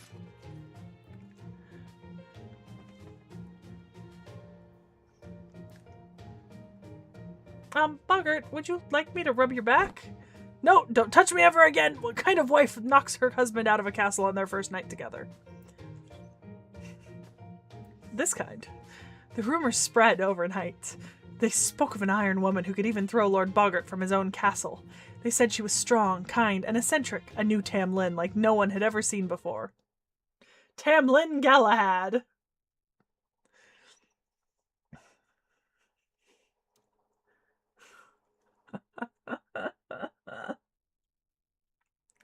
Oh, many days and nights are passing. Man, Sheffield's been like a whole new town ever since Lady Mash got here. She gets rid of the moors for us, she helps out with anything we ask of her. And best of all, she even keeps Lord Boggart from acting up. It's like he's back to his old self again. Not even the Queen's army can stop us now. Norwich is as good as back in our hands. A toast to Lady Mash, a toast to Lord Boggart, a toast to our knight, the Knight of Sheffield. Cheers! Must be nice to be you, Wag. Sheesh, the Knight of Sheffield, huh? Mash is the Child of Prophecy, remember? She's not just Sheffield's knight. Sure, these princess clothes look great on her, but there's something special about her. She's more than that. If you ask me, Mash looked plenty elegant in all that iron armor of hers, too. What, you jealous of Boggart now, Rob? Did you forget you were the ones who brought her here? Of course not. I just think it's sick how everyone in town is carrying on about her. I mean, I know it was kind of the same for us, but still. Every morning I see Mash looking out at the horizon up from atop the ramparts, and she always looks so lonely. She used to smile all the time. She used to be really happy. It makes me wonder if maybe we made a big mistake. Is that so? So what, you don't think Mash is the Child of Prophecy after all now?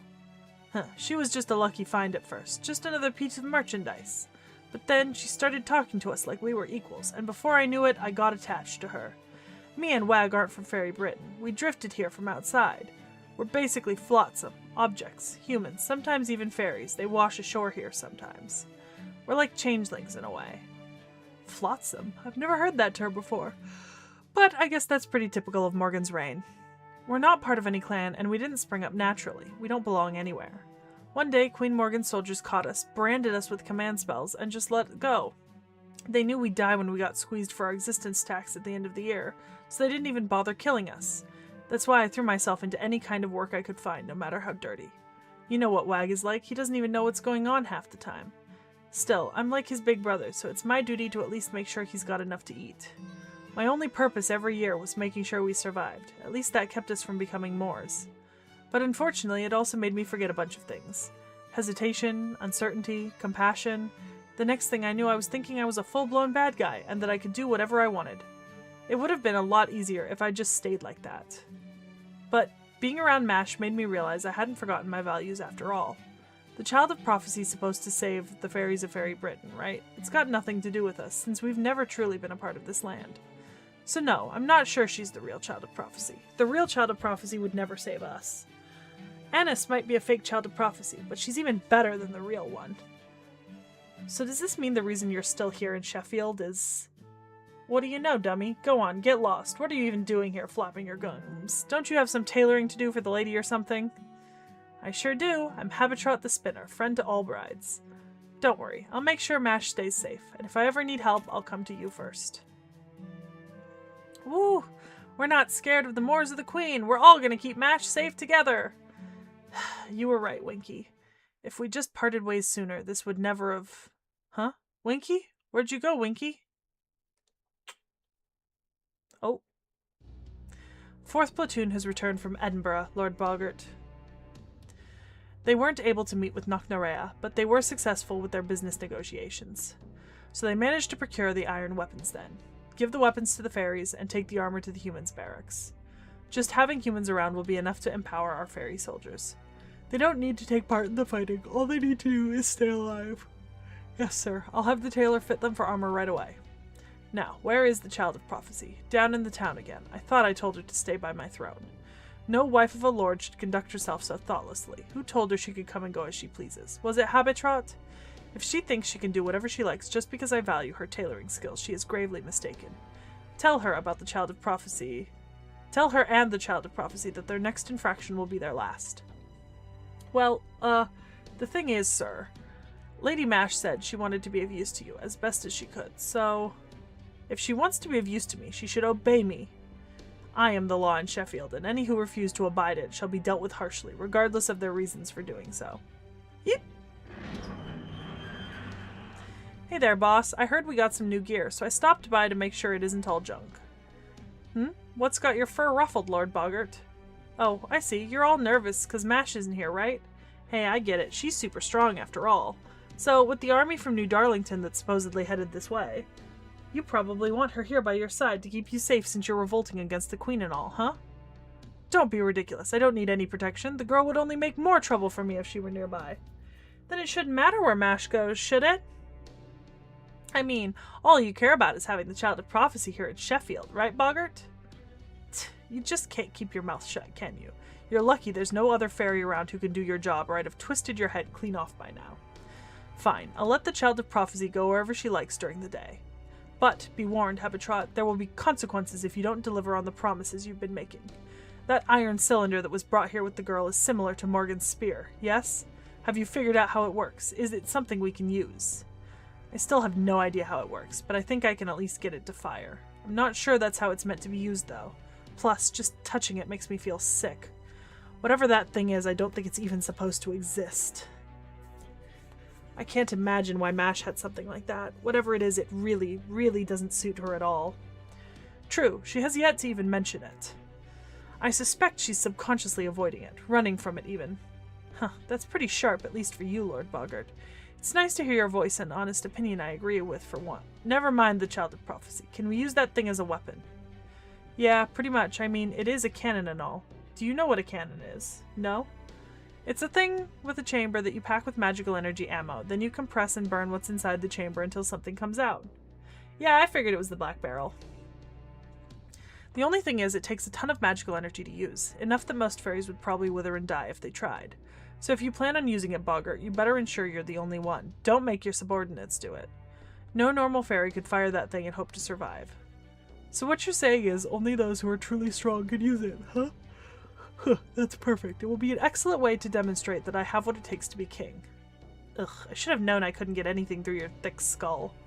But anyway, getting back to what I was saying before. It looks like the Queen's army is finally about to make a move. Are you all ready to face them? What will be your strategy, O great Lord of Sheffield? Thanks to my supporters in Camelot, I know exactly how strong the Queen's forces are. She is sending her 3rd Division, which consists of approximately 2,000 soldiers. She must have thought that would be enough to handle us. Ha. Haha, it's almost shocking how little she thinks of us. They'll never be able to get past Sheffield's walls. Our ramparts are made from strips of the World Tree's bark. They won't be easily destroyed. We have nothing to fear from the Queen's army without a Tamlin, and with Knocknarea moving south, she can't afford to send more than one division. All we have to do is wait 7 days for them to wear themselves out against the ramparts. Once we've held the castle for 7 days, the Queen's 3rd Division will have spent its strength. Then my elite soldiers and I need only release our pent-up anger from the siege. So you do have a path to victory in mind. Guess I was worried for nothing then. Then, have you told Mash this place is going to turn into a battleground in a few days? What am I saying? Of course you have. She's as strong as the Tamlin after all. No, I haven't, and I won't.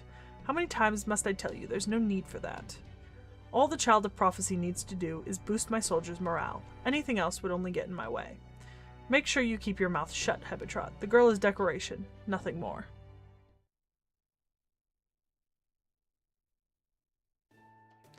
Good evening, Lord Boggart. It's so nice of you to visit me again.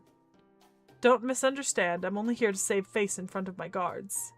Otherwise, no FangClan fairy worth his fur would ever come to the room of a woman he has no intention of bedding. Still, now that I'm here, I'm not about to waste my precious time. Let's discuss the Child of Prophecy tonight. How much do you know about them, now that your memories are gone? Not much, I'm afraid. Only that they are a fairy, they turned 16 this year, and are destined to save Britain. Outrageous. I didn't think it was possible to be so abominably ignorant. The Child of Prophecy's story begins 16 years ago. Einzel, the head of the Mirror Clan, who possessed the sacrament of prognostication, prophesied that the savior of Britain had been born, and that one day the true king would defeat the false king for good. In response, Queen Morgan tried to have every fairy born that year rounded up and killed, but she wasn't completely successful. There were many villages who harbored anti-queen sentiment. Some of them sheltered newborn fairies in the hopes that one would someday fulfill the prophecy.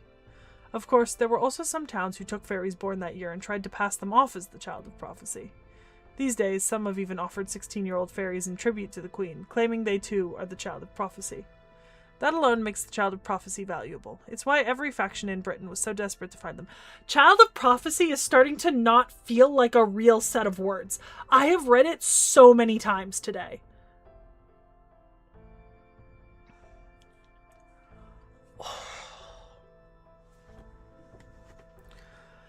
For not one fairy ever doubted that Einzel's prophecy would come true.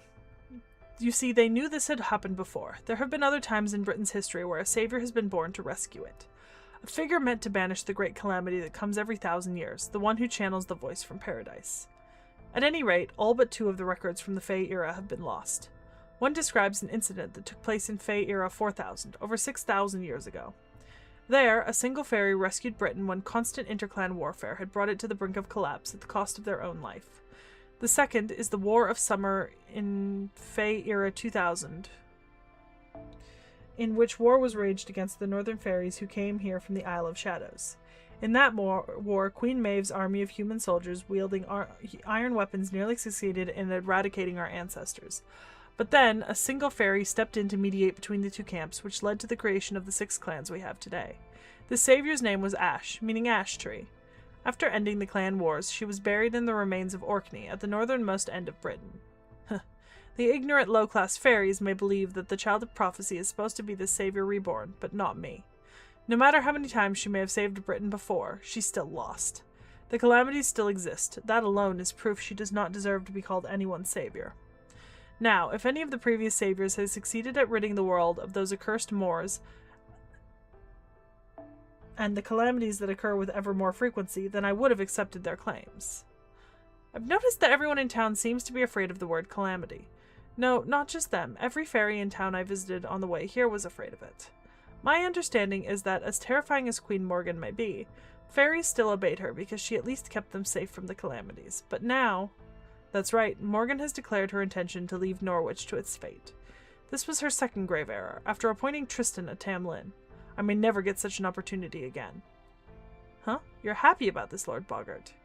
You can't rally soldiers without a cause for them to believe in. They need to believe something. They need something greater than themselves. This Norwich situation is an unprecedented opportunity, Mash. It's the chance I've been waiting for to seize the throne. I have no intention of actually saving Norwich, but I will still use this situation. Oh, you piece of shit. Preying on these people's beliefs that they're going to save their home. My call to action couldn't be simpler. I've demanded that the Queen rid Norwich of its calamity pool and aid in the restoration of the city. If these demands are not met, then Sheffield will no longer recognize Camelot's rule. The Queen will either need to comply with my demands or send out her army to suppress us. Frankly, I don't care which option she chooses. Either will deplete her army. That will give me time to collude with the Northern Fairies, invite the Round Table army in the south to join our cause, and eventually create an army of my own to rival the queen's. You are no more than grease for those wheels, child of prophecy. I neither need nor expect you to save Britain. Until and unless you recover your memories, you are not to make a move without my permission. All I want is for you to continue giving the people of this town hope. You're no good for anything else. I was really waiting for the skip button to fade. Jesus Christ. That's the whole situation in Sheffield. Boggart has 3,000 soldiers, 2,000 in his fairy militia, and 300 humans. He's also gathering more forces even as we speak, so you'll probably want to make your move soon. So it would seem. Damn it, the Queen only authorized Sheffield to assemble soldiers as a deterrent against northern fairies.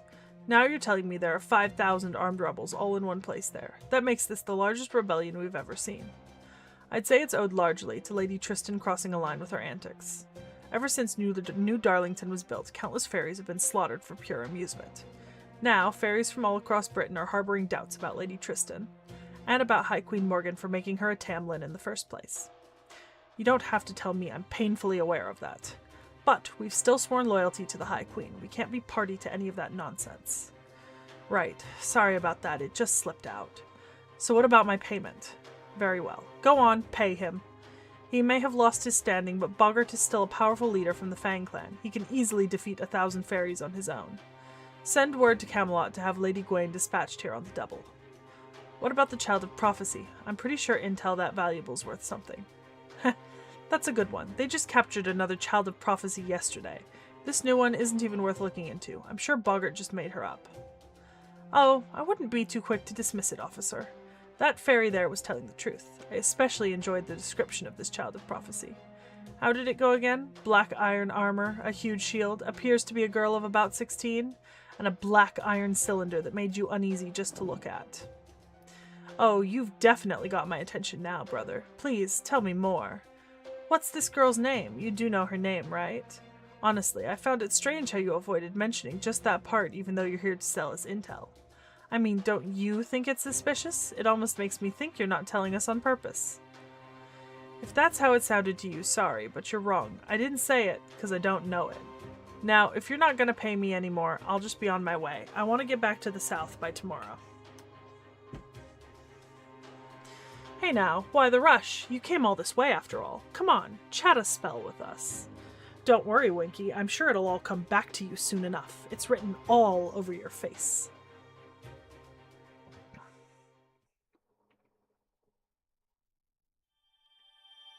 Oh, Beryl, you piece of shit. Okay. Yeah, we're not going to start that. However, let's collect our rewards, and then let's go change out my CEs real quick. I think we've got some time. We can do it right now. Alright. So, formation, support setup. Okay. So, we switched to Strayas. Alright, now, what do we got here?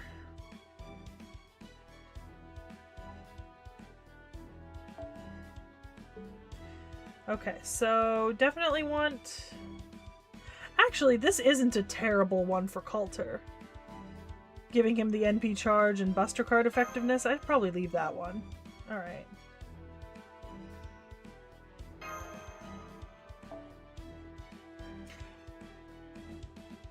could probably do better on Castoria? I don't know.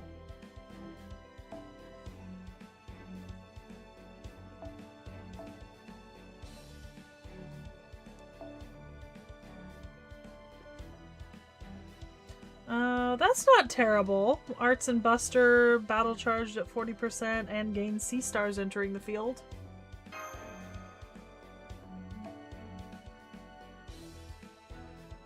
This one's rider specific. That's why I was using it, I mean... I feel like some of these aren't terrible. This one is bad.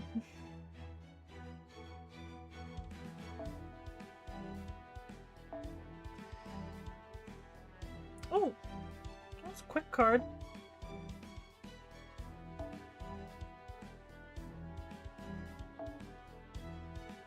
See, you say that, but that, you, like, You say 3 options. I might not have those options, Zero.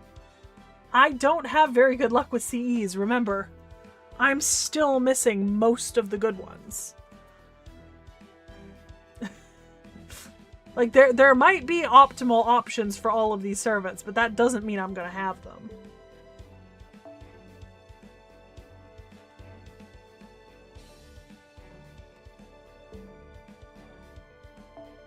Okay, well that's there's an NP charge, C-stars, and an arts card effectiveness upgrade there. I don't think I have a spare 50% NP charge, so.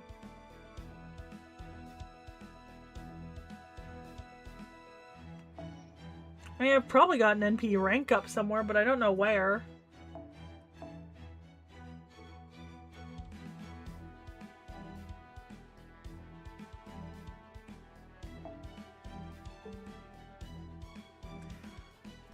Like, on a...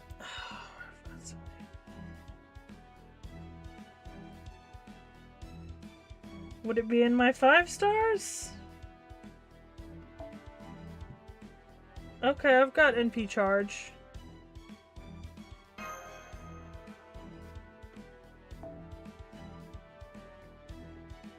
This is horrible. I really gotta get something different over here for you.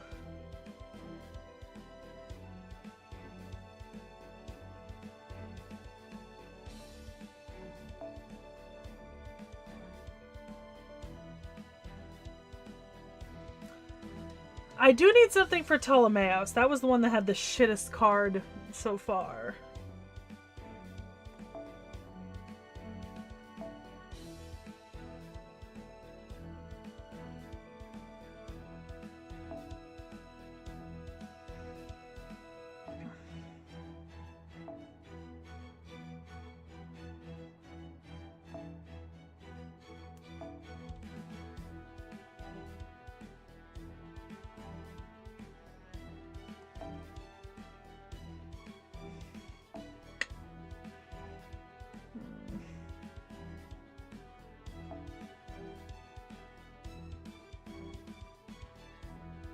Cradle Song's not terrible. Arts and Buster. I'm pretty sure that's what his 2 NPs are. Go back is not helpful to go to door. I don't know what you mean by go back. You forget there's a lag on the stream. I'm already a little bit ahead of you. So go back could be anything. Is Cradle Song not a good option for Ptolemaeus? I would think it is. Because it's Buster and Arts, and there's the NP gain with the charge starting at 50%. Okay.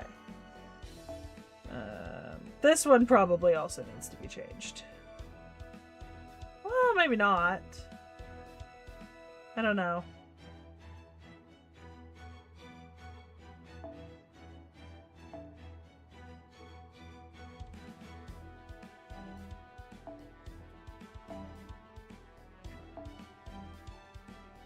Yeah, that's not a berserker. You're a quick. I don't have a ton of quick bonuses.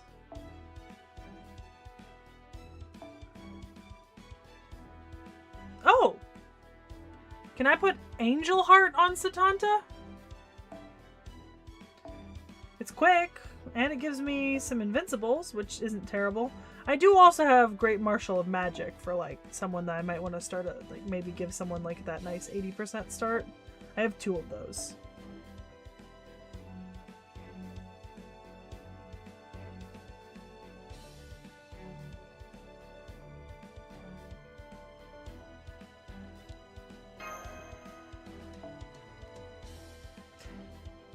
I feel like you maybe deserve... Where was it?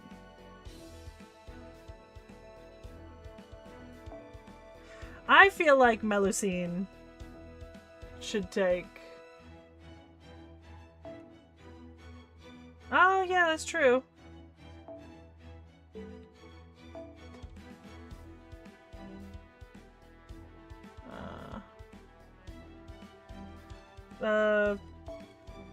Yeah, the cherry icicle on Satanta?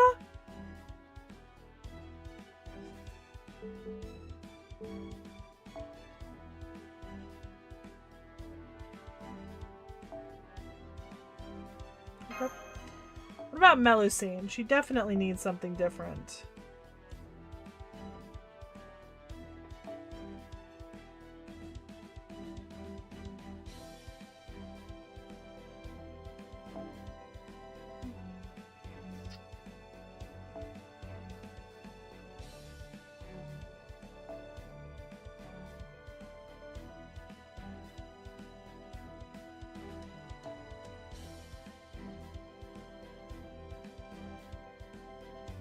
So in theory, this one.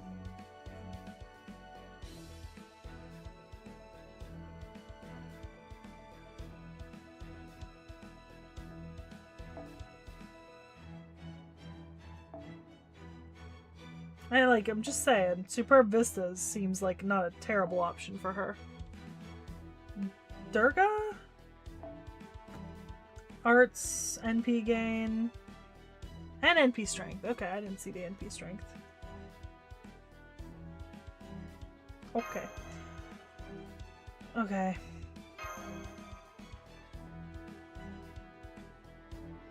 That's not a terrible layout. That's better than it was before. I left some of them alone, but that's just because I think, you know, I think some of them are fine. Yeah. Okay. Oh.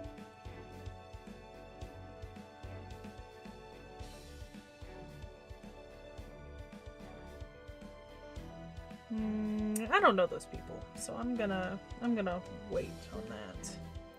All right, let's see. Summon.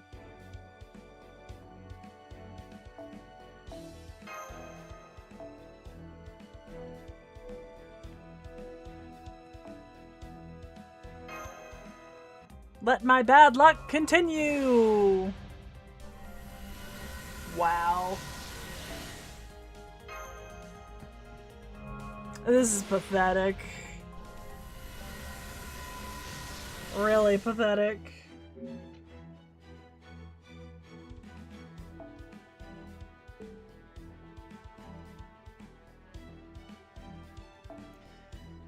Yeah, that tells you how many times I've summoned on this banner, because there's the guaranteed summon 289 times to it. I've gotten shit so far. Not helpful. Oh my god. Okay. So we finished sections 4 and 5, right? We're on to... yeah, that's 6. Okay. So...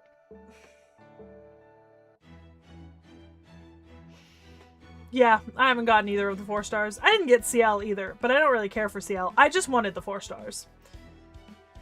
But keeping my 500... I have that nice number of 500 right now. I'm trying so hard to keep it up.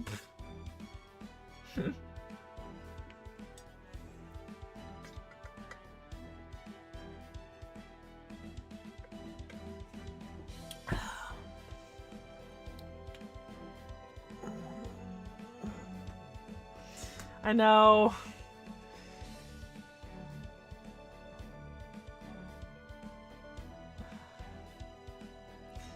No.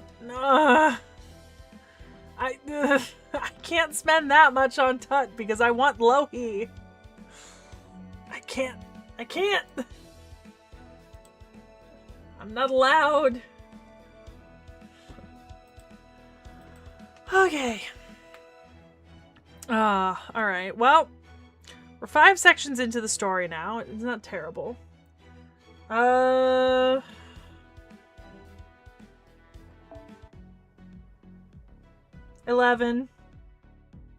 days. I missed the login recently, so...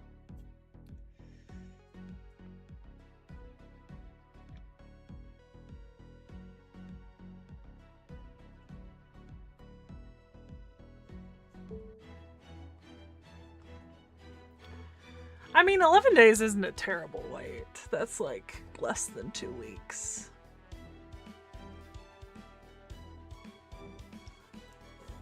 But I probably should stop spending on that banner. It's gotten me nothing, and I've put in a lot of quartz into it. Because I've spent, what, 4... Oh, I don't like the math on that.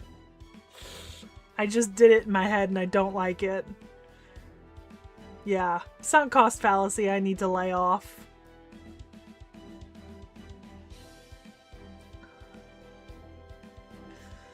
Yeah. Nope.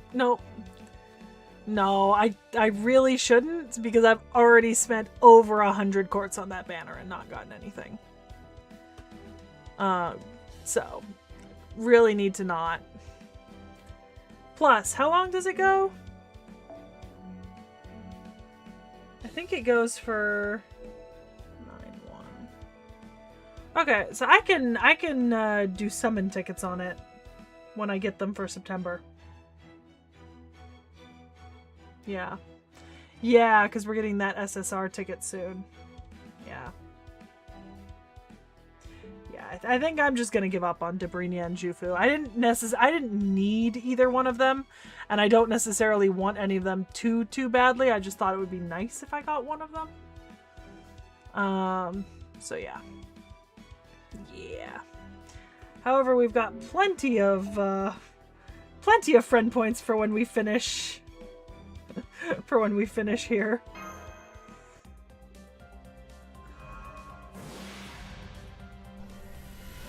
Get that out of the way. Okay. Alright. With that being said, I think I'm done for today. I'm gonna be heading, because I don't really have any intention of playing any longer. Because if I start a new section, I'm gonna want to finish a section, and it's just not enough time.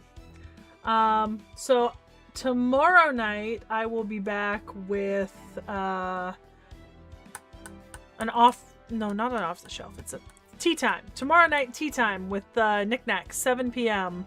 We have many things to discuss. My trip, the story so far, the gaming stuff, fanfiction stuff, general life stuff, our current progressing crash out over streaming service availability for older anime, etc. Like, we've got a lot to talk about, and it's going to be a lot of fun, so please come join us if you've got some time tomorrow night.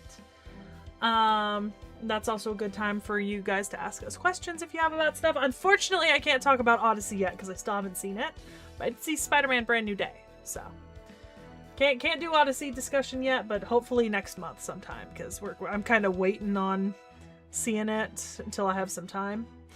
But yeah, and then maybe Thursday morning or Friday afternoon, I might stream Avalon le Fae another time. I haven't decided yet. I think I technically have time both days, maybe, but we'll see how I feel, because I also need to get the editing done for this week's videos, because I am behind, and I have 3 videos that need to be published by Sunday. So yeah. Keep a lookout for that. Hopefully I should be able to get the reacts up tomorrow. That's my goal. The reacts should go up tomorrow. Prillium might have to wait till Thursday, but reacts should go up tomorrow. The hint is in this week's community posts, because I'm not that far off time. So yeah, I will see you guys tomorrow night, potentially. Bye!